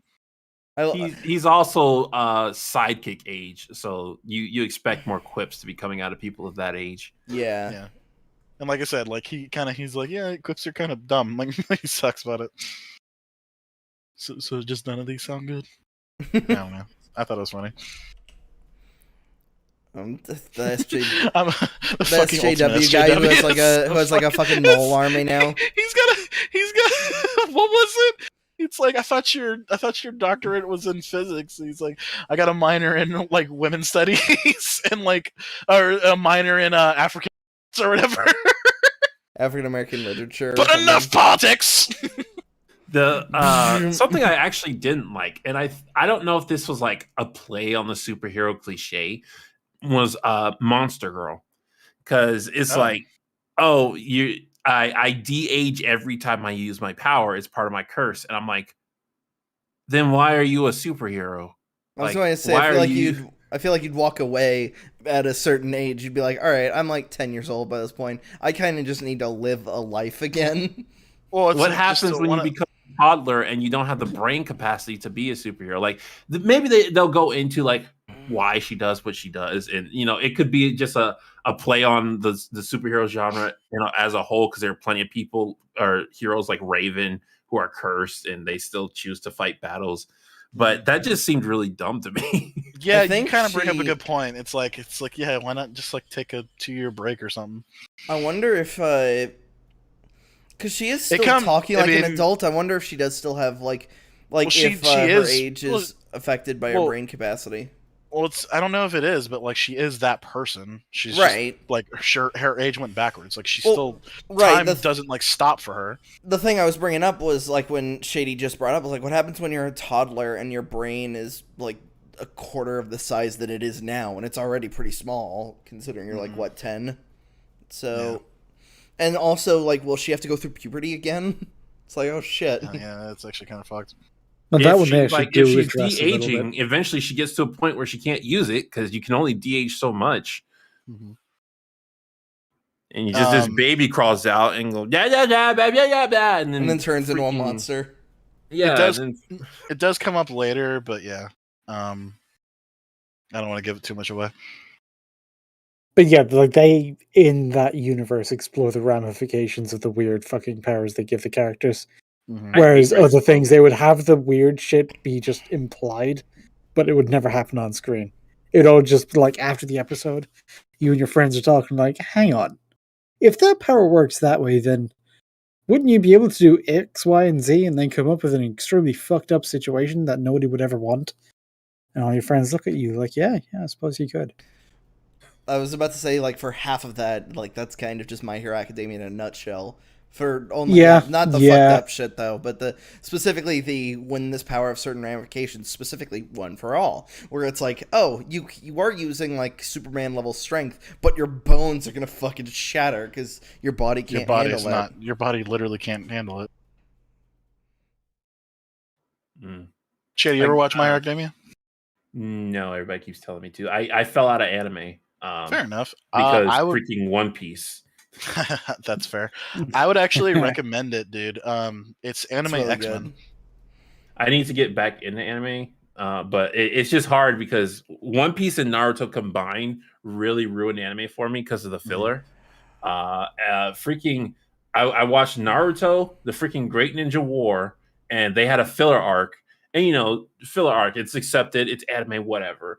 They end the arc, and I'm like, all right, back to the Great Ninja War.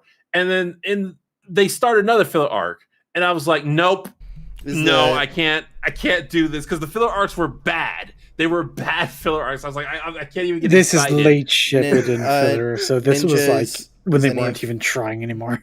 I was about to say, Ninja, would you mind clarifying for me and the audience what these like filler arcs were? No, they're shit. Yeah, it was mostly just recap shit and following 10-10 around. Well, and then there was the whole I like 10-10. There's like the dream sequences where everybody's living like an alternate life towards the very end. What? Yeah, and none of it matters because it's all I know what you're talking about. I didn't get that far. Yeah, the villain accomplishes his goal, so everyone's put in like a dream state, and so you're seeing like what would each of their dream worlds look like. But it's all useless, pointless filler. And it goes on for like 12 episodes or some shit. It's ridiculous. I had that, and then immediately at the same time, freaking One Piece, I had the Dressrosa arc. Where oh man, I 5 minutes didn't have to 5 go through episodes. That weekly. My goodness gracious! I got so what really ticked me off was Luffy spent forever telling Springy Bouncy Man that he wasn't going to fight him. He spent like 5-6 episodes saying, I'm not going to fight you. And then finally just punches the dude. I was like, well, what was the point of you screaming for 5 episodes that you weren't going to fight him if you were going to fight him? Like, what?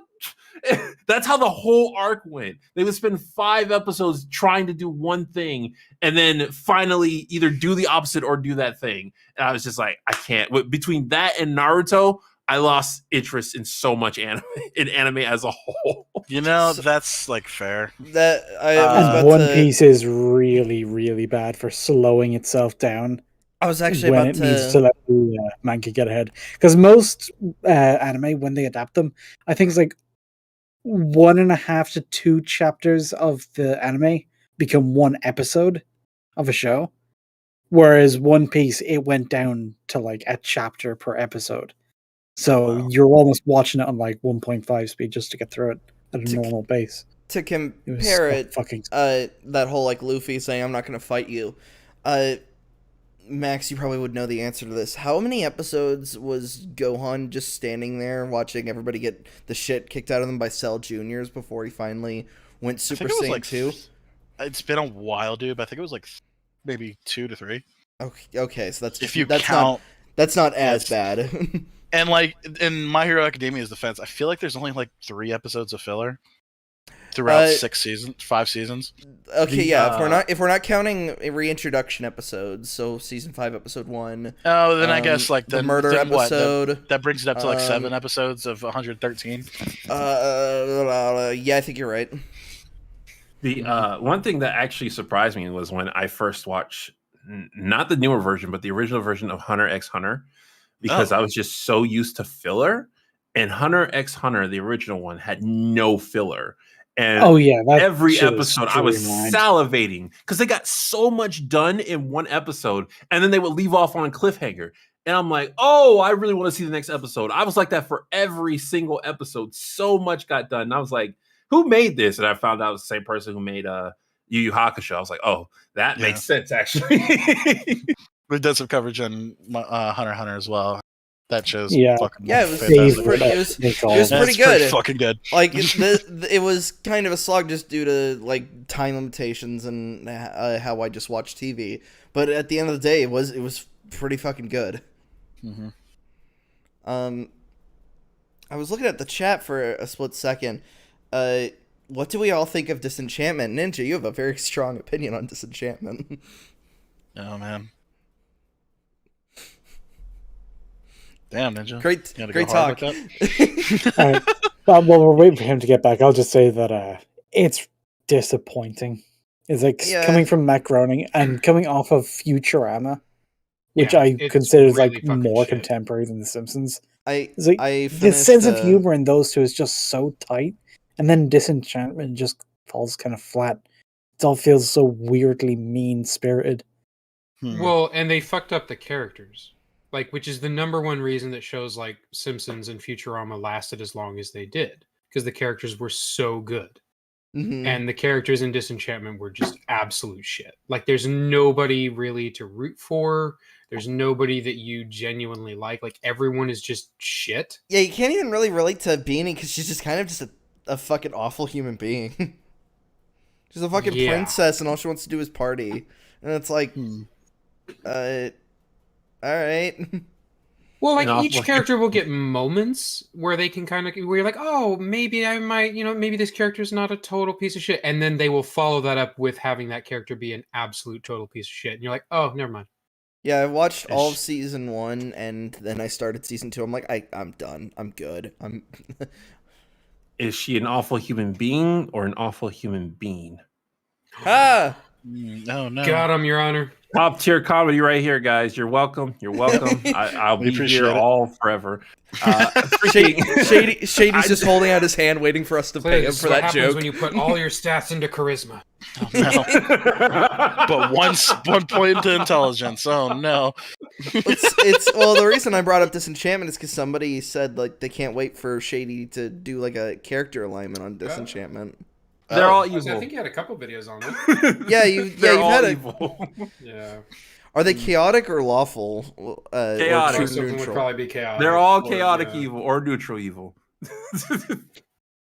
There you go. Freaking, I've done videos on Disenchantment, and man, it's disappointment is the true word. I am vehemently disappointed in Disenchantment. It annoys me so much because I watched season 3. And I didn't want to because season 1 and season 2 weren't that good. But I watched season 3, and it's like being said something that ticked me off so much. She was talking about the characters in the show, but she was making a meta joke. She's like, it seems like they have something planned. And yeah, it kind of feels like they're making most of it up on the spot, but they definitely been planning it for a while. And I'm like, no, you don't get to use that excuse that, oh, we've had something planned. If you just wait a little bit, it'll turn out. 3 seasons. 3 seasons is too long to ask somebody to wait for stuff. And now you're going to a 4th one and nothing has really been revealed. Well, it's kind of like one of the problems that at least I had with the new Dune. Like, you can tell this like super connecting story, but there still needs to kind of be a beginning, middle, and end for this chunk of the story, at least in movie form. So we can at the very least know that the movie ended instead of just stopped. Whoever said the thing about the characters, like I definitely felt that because freaking I have a vivid hatred of Elfo, just because like they do this thing where he acts a certain way when he's in Elfwood, and then as soon as he leaves, he's a different character. It's like, oh, in Elfwood, he's running from an angry mob, but outside of Elfwood, he runs towards people trying to kill him because he doesn't know what war or violence is. Yeah. Like, that doesn't make any sense. You change this character just for the jokes. It ticks me off when shows do that. Like, they change characters just for the situation. Like, that's one of my big pet peeves with stories. Mm-hmm. Yeah, it's like you're not even a character, you're just a parody. Yeah, people staying in character. That's Flanderization. Like that's a pretty big deal over here. It's like people making the logical decisions within themselves, making sure they stay in character. Definitely. I think characters are what like should drive the plot. I understand like people want certain plot points to be met, but when you have to force characters to meet those plot points, the audience feels it. You should have the plot be driven by the characters, not the characters forcing the plot to happen. Wait, True. no, that was wrong. I said that incorrectly. Not the plot forcing the characters to act. There you go. That's what I meant to say. Well, because we all listen to this podcast called Every Frame and Pause, and they frequently have this conversation on like what's the most important element of storytelling, like plot or characters. I've always said it's like you can't care about the plot unless the characters also care about it, like because they're the ones doing it. Well, and that's the thing. Go ahead, Shady. I was going to say, I've done a video about this. Character continuity and consistency to me are the three most important aspects in fiction. You need characters for your audience to care about what's happening in the story. You need continuity within the realm of the story. So it could just be episodic continuity. It doesn't have to be like continuity throughout the whole thing. But you need continuity so that they're not pulled out. Because if continuity isn't there, they get pulled out of fiction. And like, oh, this doesn't make any sense. And consistency, which applies to various aspects of the story, but like consistency in atmosphere, consistency in the rules of the world, like all that stuff. You need those three things to keep your audience invested in the story. If you don't have those three things, they're not going to be invested. Yeah, I have to feel like this world extends off the edge of the screen. Like the characters are still up to shit even when I'm not looking at them. They're not just props to be taken out and delivered whatever joke you thought of off the top of your head. And that's kind of what Disenchantment did. It's like it just used the characters as a prop to tell whatever joke they threw up in the writing room. Whereas in Futurama, you just had those characters do some shit. Jokes would naturally emerge from the way they interact. Everything else was bonus. Because you just use one as the foundation to build the other. I think when it was brought up about how Disenchantment was like after Futurama, it did kind of spark like a conversation like a while ago of like what was truly better, classic Simpsons or Futurama. And Ninja, you lean more towards Futurama, correct? Oh, absolutely. Whereas I lean more classic Simpsons. Futurama was really tight. It was like loaded with jokes that were not only funny and made sense, but they were also like highly intelligent. Yeah, they were very smart. It's constantly brought up that like the writers for that show were the most overqualified. Like they had like actual doctors and scientists and shit making these jokes. Really? Yeah. They had a lot of PhDs on that writing team. Like it's ridiculous. Oh my god, that just reminded me of like one of the funniest / stupidest jokes. It's when they timed where it's Stephen Hawking and a few other like nerds travel back, and Fry enters the room. It's like, that's him, get him. And Fry goes, who said that? Because even though it's Stephen Hawking's robot voice. That's stupid. And yeah, it put. I prefer Futurama also because Simpsons does that thing I fucking hate where like everything happens in a vacuum. Like even though you can, yeah. Sorry, did he cut out for everybody else? I might have. I hate the Simpsons in the sense that it's like even in the old Simpsons back when it was good, everything happened, but at the end of that 30 minutes, it's like everything reset. None of it mattered. There wasn't really a continuity. Yeah, it had to be. There were like a couple. There was like a handful of special events that carried over. Yeah, there's but very few. In terms of like stuff that is stuck in The Simpsons, Lisa being a vegetarian, Flanders' first wife and second wife dying. Second wife? Yeah, she married Bart's teacher. I'm sorry, he married Bart's teacher. In fact, there was like a whole poll on whether or not that would stick because and it did. And unfortunately, the voice actress for her died. And then in one of the scenes of an episode, end of an episode, you see Flanders with a black wristband showing like he's in mourning for her. Oh, damn. Yeah. Wow, yeah, that kind of sucks. Lisa being a vegetarian, Flanders' wife's dying. Apu's still there, right? They haven't finally kicked him off yet. No, he's gone. I was about to say, isn't he gone? Like, I that's have no the idea. weirdest thing, too, yeah. That was a huge deal. I remember reading about it. Man. Even when I wasn't watching the show, like they were talking about how big news that was. Yeah, I didn't, like, I heard the news about it. No, that's fucked. Yeah. Jesus. The movie still keeps getting referenced every now and then, but that's kind of because Like, it's fuck. the Simpsons movie. I feel like we're kind of, like, skirting by that. That's huge. Like, woke politics actually killed a character. What's weird is when it comes to Apu, he's actually one of the only characters in the Simpsons with an actual genuine conscience. Yeah, like, he's and actually also, a good person. Like, it's kind of weird. Yeah, he's an Indian immigrant that started his own business. He's an entrepreneur. Yeah, he's a weirdly positive fucking person in a fucking slew of really shitty people. He supports the shit out of Lisa with the fact that she's a vegetarian. Mm-hmm. Well, and for a show that's full of like, basically one-note joke characters like Bumblebee Man and stuff like that. Yeah. Apu actually had like a really huge arc. Yes, he did. One of my favorites. And a lot of character growth. And they were just like, nah, he's a racist stereotype, go away. And it's like, that's really disingenuous as fuck. And that really and on top of that, if the fucking SJWs get their way, the show's going to go away anyway, because one of the things they were pissed off about, Simpsons is one of those shows where they reuse like there's like 2 or 3 guys that do like so many of the different voices. Yeah, Hank Azaria. Hank Azaria.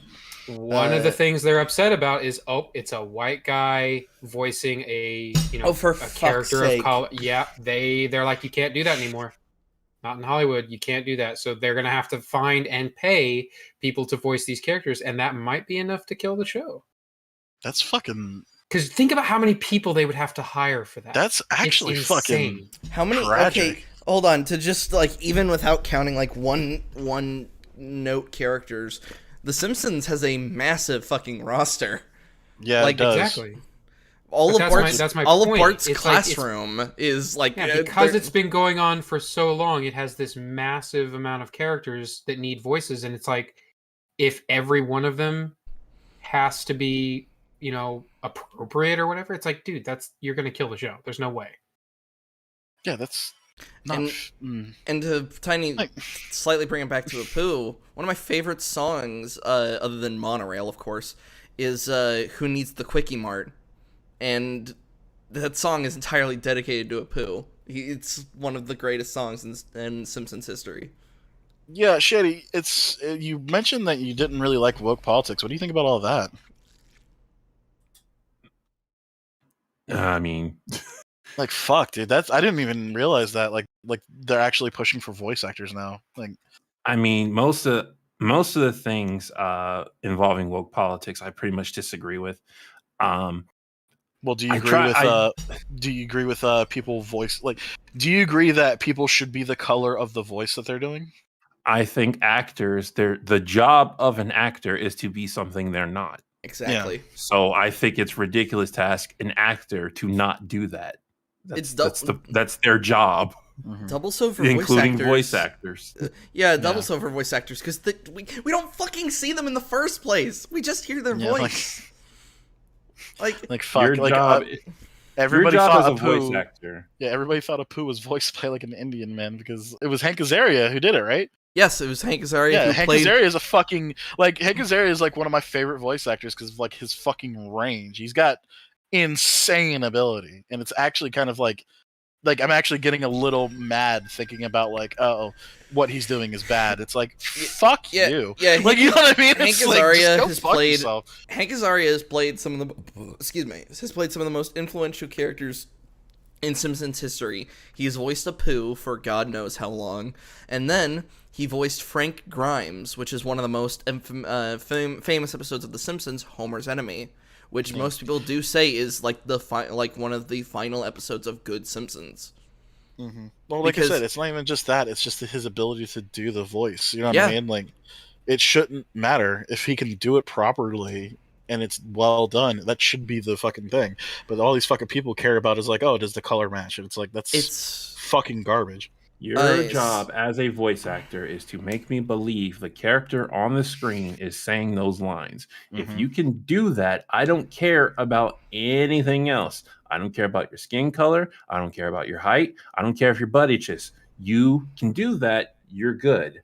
I really hate the concept that the skill or talent takes second place to other things like that, like not non-reliant things. A lot of people got mad at me when I said on Twitter, like they're talking about the cast of the live action Avatar, and I was like, yeah, they somewhat don't match the characters, but I don't care if the actors match the characters. I care if the characters match the characters. This is a part for the makeup team and the special effects team.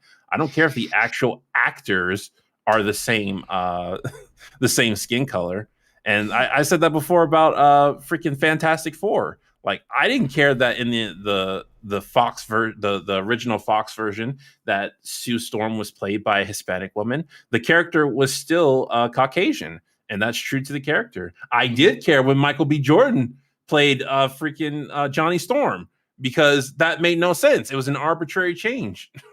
Yeah, it's worse when they're arbitrary, because like when they talk about like a Superman being bisexual, and it's like, that's his son, but you but you made him Superman. Boy, yeah, but you made him Superman so that you could like basically have that quote unquote win.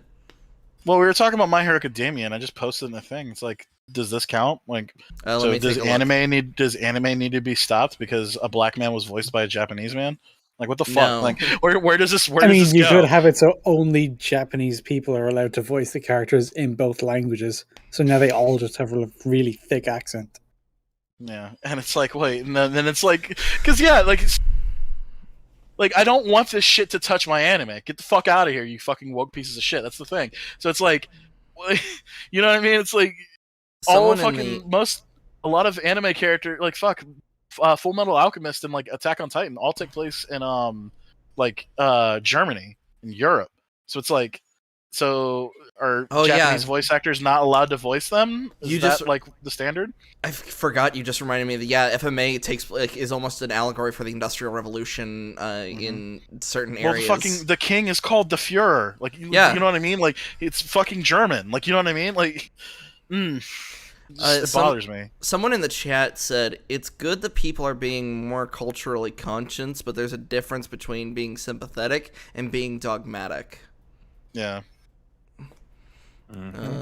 Well, for example, the let's keep it with the voice actor analogy. So, right, caring so much about the skin color of the voice actor because you're trying to be racially sensitive, it's like you have good intention, but ultimately what you're doing is being racist. Exactly. You're saying the skin color matters more than anything else, and that is racist shit. And that's the problem.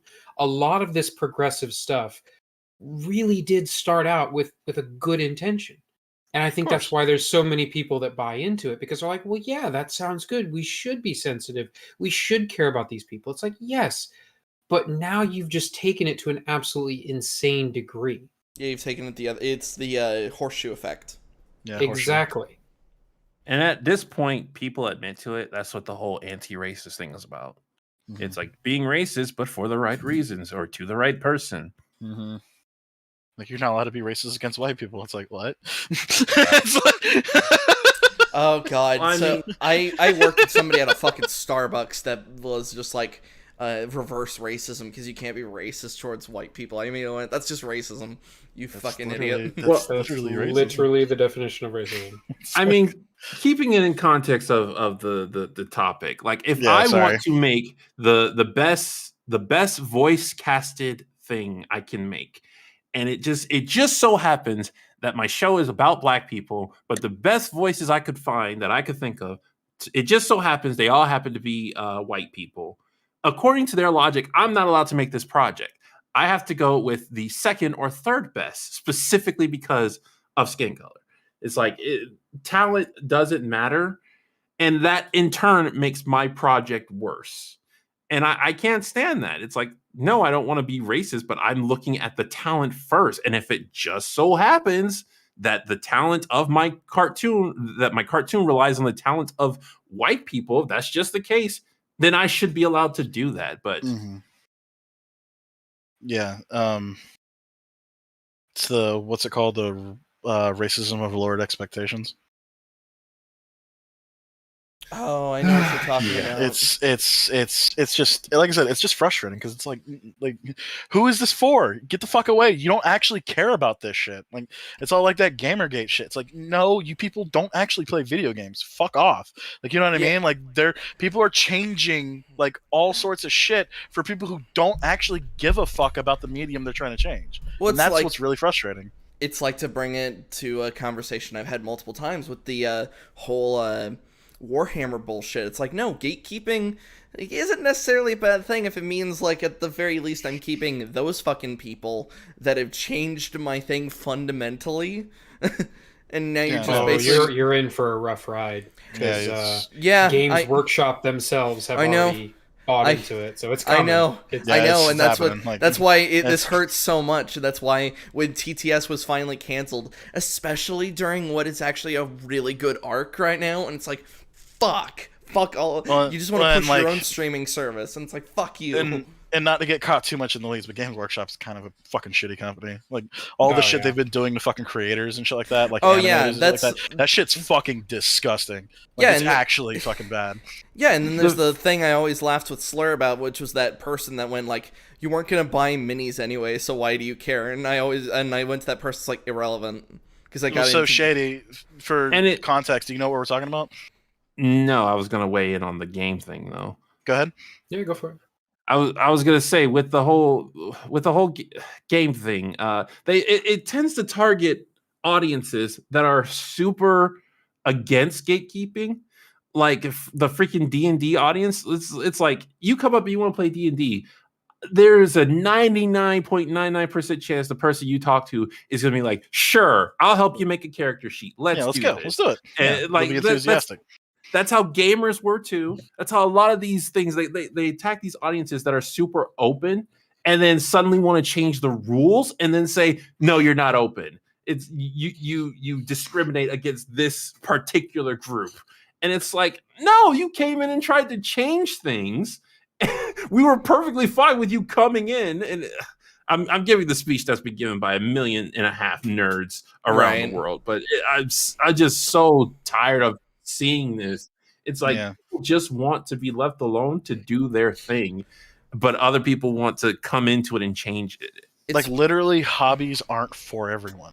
Yeah, it's why with Vampire the Masquerade, I've actually been wanting to play the tabletop, but ever since I listened to that, it's EFAP 119, where they're talking about the orcs thing. And they brought up Vampire the Masquerade and how there's this whole new rule book at the end of the thing saying, like, we don't want to talk shit, like, I don't know, basically a giant trigger warning. And it's like, I'm a fucking vampire. I'm a fucking blood-sucking creature of the night. To give context to the Game Workshop thing, though, for Shady, like, there was a bunch of... So, are you familiar with, like, what Warhammer 40k is? Mm-hmm. Like, with the Space Marines and all the big dudes and shit like that. There's a bunch of, like, there was a bunch of animators from YouTube, just guys who just did animations for themselves. And a lot of the animations are fucking fantastic. Like, if you haven't seen Astartes, it's like a 14-minute thing. It's so well fucking animated. Like, it's legit, like, on, like, Love, Death, and Robot levels of, like, it's well done. It's also lore accurate as shit. Yeah, it's lore accurate as shit, but, like, the point is, like, some guy just did this because he wanted to, because he cared about the thing. Game Workshop decided to try to bring these people in, and then kind of fucked them over in, like, their contracts and shit like that. And, like, basically said, okay, you got to stop making, like, Warhammer, like, stuff, even though that's what you've been doing, and that's what we almost hired you for, but you have to stop. So all the woke shit just feels like trying to, like, put, like, PR and, like, in a bad way. So it's like they're fucking over their fan base and trying to appeal to people who don't actually matter to their actual product. To the point they're actually willing to sue people. Like, that's why text to speech, which is how I got into Warhammer, that in the games. Like they basically went, stop your bullshit we'll sue you. And it's like, assholes, what the hell? Yeah.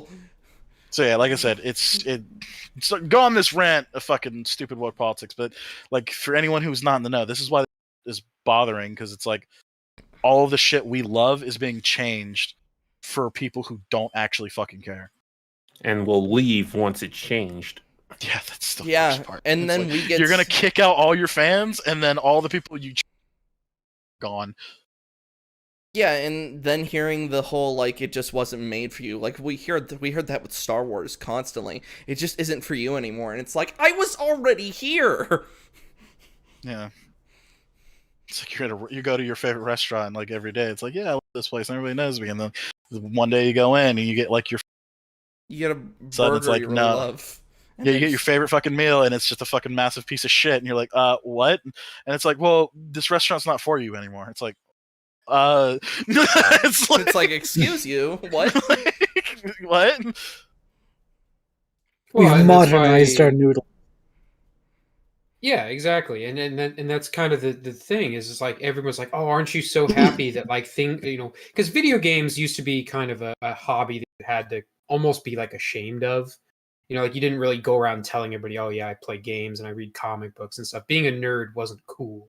I mean, yeah, it's what get most of us beaten up. Now that it's mainstream, it's like, oh, aren't you so glad? And it's like, well, not really. No, because it felt a hell of a lot more special. And I made a lot more meaningful connections with people when it was like we had to do it together, and we had to keep it to ourselves, our own little friend group. We couldn't just log online and instantly be in touch with 1,000 other people. And it's like things like Call of Duty. It's like, well, that's great. I'm glad that the military dropouts and the fraternity boys and all that kind of stuff, like now they have a game that they can play together with their alpha male bullshit. But it's like, to me, that's not what gaming was. That's not what being a nerd was. It's like it's hard to even identify, like, what does a gamer look like anymore? You almost can't even, you don't know. It's become so watered down that it's like, well, anybody can be a fucking gamer. It's like asking what does a movie goer look like? Yeah. I even cringe at the word gamer at this point because it's pure marketing speak. Mm-hmm. Yeah, and it reminds me of that Syndrome speech. It's like, when everybody's special, no one is. Yep. And that's what they want. It's like, facts. Yeah, they want everybody to just, we're all consumers. To them, we're numbers. They don't give a shit. Buy product. As long as you're funneling money into their pockets, they don't give a shit. Well, the problem I have is with a lot of companies that do give in to this stuff is they tend to give in because a specific group with influence, that group is saying to do it, like Twitter. And it seems like, oh, this is what the people want. No, Twitter is a certain subgroup of people that Twitter are specifically it's a very known vocal to do minority. this. Yeah, I was about to say, it's why Twitter is considered the vocal minority. And they think groups like that are the majority, and they change it, and it's like the numbers show nobody wants this, and they're like, well, we're just going to keep doing it. Like, this is why, like, I think like anime is pretty safe because they're not obliged to American politics. So they just see the numbers, and the numbers say, hey, what you're doing is making you rich, so keep doing it. Mm-hmm. And then they get attacked by these people who aren't even their audience. They're like, haha, don't care. Yeah. And that's like why, that medium's probably going to stay like up there for longer because, yeah. Well, to the point, it's overriding like American comics. Well, I mean, like, remember, don't you ever fucking, like, I will never forget about my two favorite superheroes, Snowflake and Safe Space. Yep. Like, you're never gonna not fucking know about that. Or Hulkling and Wiccan. Did you ever think that you would live to see a year where both Battlefield and Call of Duty released a game, and they were both dog shit? Yes. No, like really bad. Like no. Really bad. Remember, 2042 their own fan base standards. Yeah, like, remember, by 2042 is barely fucking playable, and Vanguard is just, I can't even look at it. And yet, I've been playing the fucking Halo Infinite beta, and I've been having the time of my fucking life, and I'm not even the biggest Halo fan. Like, I only grew up on, like, a surface level version of Halo, because I didn't own an Xbox. I owned a PS3. Yeah. Just, it's like, man, it's like the shit that we cherish. It's like, it always comes back to that red leader media fucking clip. How do you feel watching your favorite franchises go down in flames? Feels great. Feels great. Feels great. It's great. Watching Terminator and Predator and Alien, fucking Star Trek and Star Wars and X-Men and Marvel. It's all fucking dying out. Nothing had to feel weirder than when I was talking with movies with, like, I was in job training for something. I was talking to a coworker and we were talking about how modern movies have kind of gone down. They talked about how they loved Terminator Dark Fate. And it was really entertaining. I was like, what was really entertaining about watching John Connor get shot in the chest with a shotgun? And this lady goes, he was probably acting up. I mean, that thumbs up for a good joke there. Base, That's what Get what you fucking deserve, John Connor. fucking How dare you prevent the apocalypse? Bang! That's something I would say as like a troll response. Exactly, but they believed in sounds like it. a troll. Yeah, that's a troll response, but it's like He's just like at the beach we can't getting his little fucking tell. ice cream cone. It's like, you little uppity fuck. Like, just Bang! Shotgun right to the chest. And it's like, Jesus. and it's like, wait, is that a joke? Are you serious? And it's like, I'll never tell. And it's like, no. No, I asked this Please person. do. I asked need the to know if I person. need to dial 911. No, and it's like, they said, like, oh, John Connor was such a shitty kid, like, he deserved that. And I just went, what the fuck? He's such a shitty kid. His mom was like committed and shit. It's like, all right. It's like that joke of like, it's that joke of like, oh no, that child was killed. Oh no, but he shared a really thing on Facebook. Wait, he did? Fuck that kid. It's like, wait, Exactly. what? It's like The fucking mob mentality. yeah. A lot of that mentality looks at kids like that they don't like them, but they can use them. Mm-hmm. Yeah, teenagers sell, but you don't want to be on their side. They're awful. Mm. I mean, John Connor in 2 was like a typical kid. He was really well about acted. about as typical as one would be when your mom was raising you to be like this ultra savior, and then she got locked up for trying to blow up a computer factory. She's a fucking And then crazy woman. And then you've been bounced around the foster system so much that, like, you have a secret stash, apparently. Like, I mean, he gets his own killer robot. He doesn't run around saying, cool, kill that guy, kill that guy. He literally stops him and says, yo, you can't just kill people. Yeah, he has that scene where he's taking a little bit of advantage of Arnie, where he's just like, raise your right foot. But the second that Arnie almost shoots that guy in the parking lot, he's like, Jesus, you're going to kill that guy. Of course, I'm a Terminator. I haven't seen that movie in a while. Oh, Go back dude, and rewatch it. I will watch Terminator 2 with you, dude. But then, like, the scene of, like, I swear I won't kill anyone. Bang, bang, he'll live. He'll live. Cat fucking kneecaps that man. It's like, Jesus He's Christ, disabled for the rest of his life because he got He's fucking that's 45 ACP. His kneecaps are gone. The whole Batman thing. It's like, I think that was actually said in Injustice. Oh, yeah, Injustice like, 2. Wham, wham, wham. Like, he punches a brain trauma. And it's like, permanent brain damage. Yeah, it's like, ugh. But honestly, honestly, it's just I kind of hate to end on this weird note, but it just kind of feels like a little bit of a morbid thing. Well, to bring it back to something a little bit more cheerful, so Shady, you're watching our Arcane. So before we got into the conversation, we talked about Arcane, which is the League of Legends Netflix TV series. Everything that's been said from both Shady and Slayer, like, it's been like getting me hyped up, and honestly, I'd probably say to give it a check out. And I was actually going to end it with what modern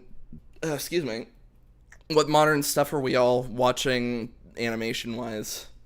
Shady, what's on your watch list currently? I think just Arcane. Fair enough. I was about to say, yeah. It's like, okay, what modern shit we're watching is like, well, pretty much just Arcane. Anything else is live action. There's not a lot of new cartoons coming out right now. Fair enough. I mean, they're getting ready to launch the final season of F is for Family. That comes out in like a couple days. I watched the first season of that. That was really good. I gotta watch that. Yeah. Bill Burr. My audience likes it. I don't like F is for Family. You don't? Why not? I like it. I hate Frank with so much prejudice. I'll put you through a fucking wall. He doesn't learn. He does not learn. No, so he doesn't infuriating. So this is the weird thing. Like I'll be right Frank back. Frank is based off of Bill's father, though. Well, but So there it's is something realistic about that. Like, if I tried to change my dad and who he is, like he's not going to change. He's too old. He's set in his ways. Mm-hmm. He's not going to fucking happen. You know. So to that end, it's like you're watching him struggle, and yeah, you're like, man, if you just did this, like all your problems would be solved. But he can't. He's literally like incapable. After your mid-20s, it becomes pretty much. It's very Yeah, difficult. it's very, very difficult. Yeah. But I will also say, like, that's to be fair. It is a more realistic show. But I will always say this to people: realistic does not mean entertaining, and a lot of times I am not entertained. That's fair. That's 100% fair. But I will be watching that. Freaking Green Eggs and Ham was supposed to have season 2 out, but it hasn't come out. What? What the fuck is Green Eggs and Ham? What? It's the Dr. Seuss show. Wait, Like, it's based on isn't the the story about Green Seuss Eggs book and Ham? entirely about not having the green eggs and ham? But he eats it at the end. Well, yeah, he eats it at the end, bro. Yeah, you see at the end. Spoiler. Wait. Sorry. Spoiler. I mean, we do need to be careful. Seuss is going to be like a collector's cancel. Yeah, Seuss will be canceled too. Fucking hell. Seuss has been canceled. Dude, have you read about that man's fucking life? Just throw a rock, you'll hit something to cancel him over, and he still won't fucking care. Probably because he's too high. And Or dead. Also that. I'll also be watching a Gretzko that's coming out. I actually like that one. Isn't that the show about the show. little like Hello The red Kitty looking panda. girl, and she's like Yeah. in Yeah, an it's the office or Hello whatever? Kitty style, and she sings death metal to relieve stress. Yeah, 'cause her I job call sucks. it like the better version of Tuca and Birdie because it tries to do the same thing Tuca and Birdie does, but it does it much better. I don't think I've heard I don't think I've heard a single negative thing about that show. I've heard it's like besides the like the realest thing I've ever heard, it's too real and it kind of hurts.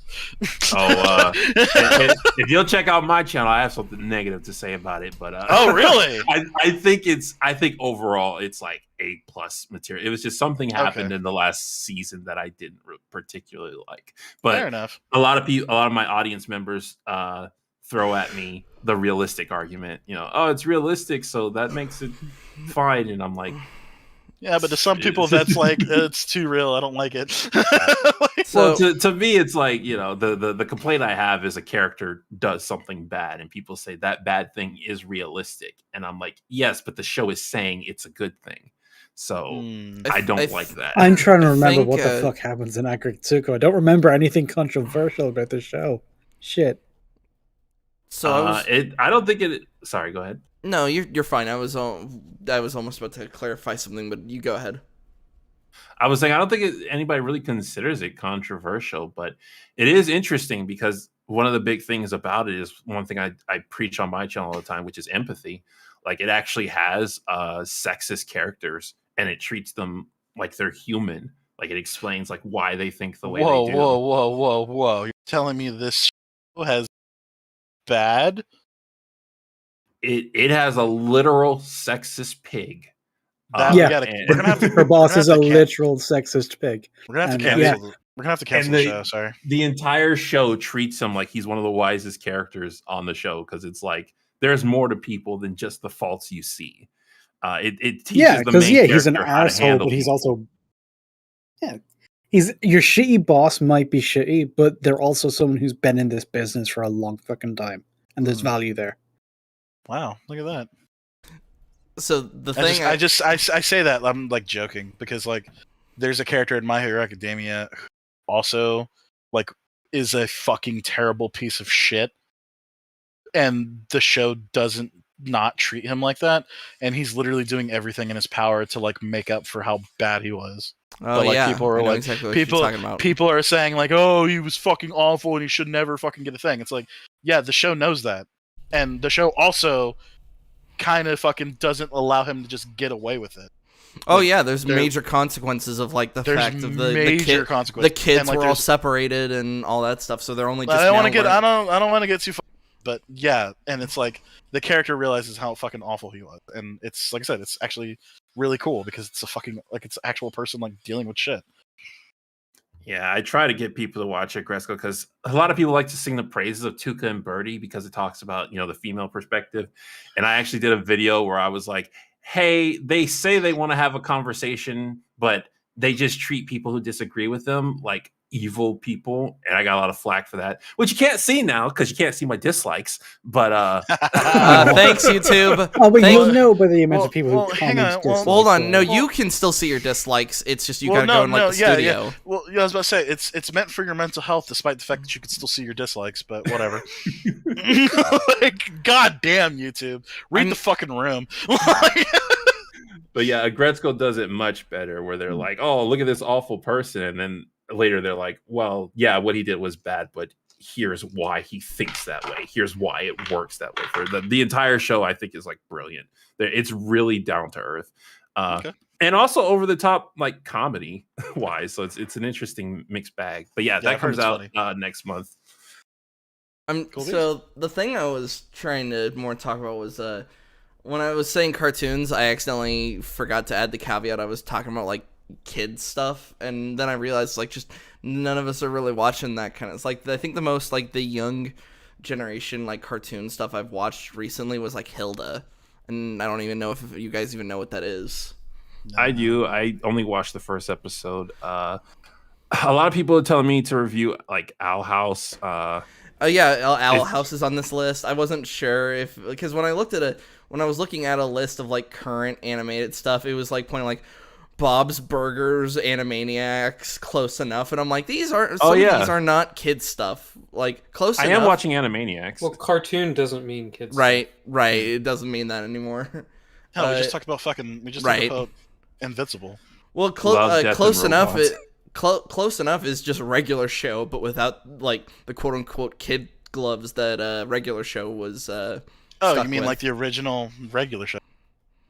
Oh right, yeah. Before he was. Do you know? Just say it. What is it? It's called. What's the fucking thing called? Like After Hours or whatever. After Dark. Yeah. Like there was original like what the regular show was sold on was like this animated YouTube. I think it was a YouTube video, but like it was just like these guys hanging out after work and like they take drugs and they turn into a fucking like he turns into the bird guy from fucking regular show. Mm-hmm.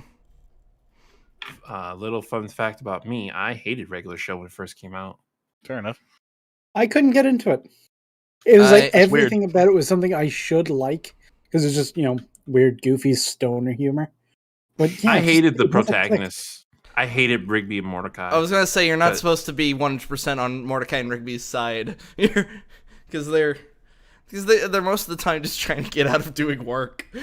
Yeah, that's what I hated about them. Like I had just graduated high school and gone into college, and I'm working and struggling, and I see these lazy people in the cartoon. I'm like, oh my goodness, I hate this so much.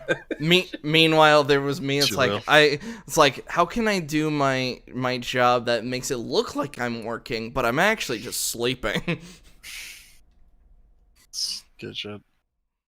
Amazing World of Gumball. Like I said, I would watch Green Eggs and Ham, but the actors said it was going to come. The season 2 was going to come out in November, but there was never an official announcement. What? Okay, hang on. We kind of like memed and moved on. What is that show? Green Eggs and Ham. Is it actually just Green Eggs and Ham? Have you the book Green Eggs and Ham, right? The original book that's like 12 pages and a whole grand total of like 40 words. Yeah. So it's a show based off of that. Really? Yeah. And I will tell you, it's really, really good. Really? Okay. It's more for families. So if you're looking for like hardcore adult stuff, I'm not gonna. Yeah. I mean, like you could. I was gonna say no, like you could still fucking find enjoyment and things. Like, we all just watched the Jumanji and had a good time with it.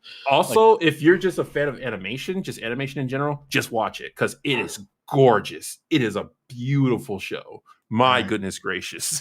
All right, I'll take your word on that. I'm gonna have to check that out. But I gotta do Arcana first. That's the literal next thing. Arcane, whatever. Fucking, I keep calling it Arcana. I mean, that's what I was thinking too. Well, no, fuck, it's Persona. Fuck Mortal Kombat. Fuck that goddamn movie. Anyway. I recently finished the newest season of Big Mouth, and I was surprised the ending was actually incredibly based for a show that is pretty left and has some woke shit like woven in throughout. I was like, holy shit, they went full based. I was impressed. Right on. But yeah, I feel like with that, you can just call it. Yeah, we were. There was like the list on the list. There was the subject of reboots. I don't know if you guys wanted to get in on that, or if we should just call it. I feel like we should. You've taken up enough of this man. Yeah, like let's let this man go. It's been yeah. All how right. long has it been now, Shady? I'm so 3.5 hours. I'm so glad you hung out for this long, man. You're a fucking legend, dude. I really appreciate you. Yes, everybody go subscribe to Shadydoorags channel. He's got so much content, great backlog of stuff to check out. Super chill, dude, as you've been hearing for the last 4 hours. Links in the description. Don't tell me what to do. Oh, you're talking to them. Oh, okay, yeah. No, yeah, we're telling Shady, you. Shady, we're just check out this guy. He fucking reviews cartoons. It's fucking cringe. I love the idea like we're trying to sell Shady himself. Hey, Shady, have you seen this channel? Like, it's the guy called Shadydoorags. He has a little cartoon person, and he interacts. He reviews adult animation. You should check it out. The thing is, he's always inside. He's never under a tree, so he's not actually in the shade. It's fucking bullshit. Like freaking, oh my god, what kind of stupid name is that? Shady. I know, it's fucking horrible. Does he wear shades and a do-rag? Like, oh, how creative. As we look at your avatar. Some guy cartoon avatar. Like, oh my god. What, he can't draw mouths? Shady. Is that why he has a mask on? Like, what's going on? He's got that black on black aesthetic. It's great. Can't coordinate for anything. That's why he chose gray. Like, oh. But yeah, thank you. Hold on. Before we go, Shady, you got to do it one time for us. You got to sign us off. God damn it. Okay. All right. This has been Shadydoorags. So long.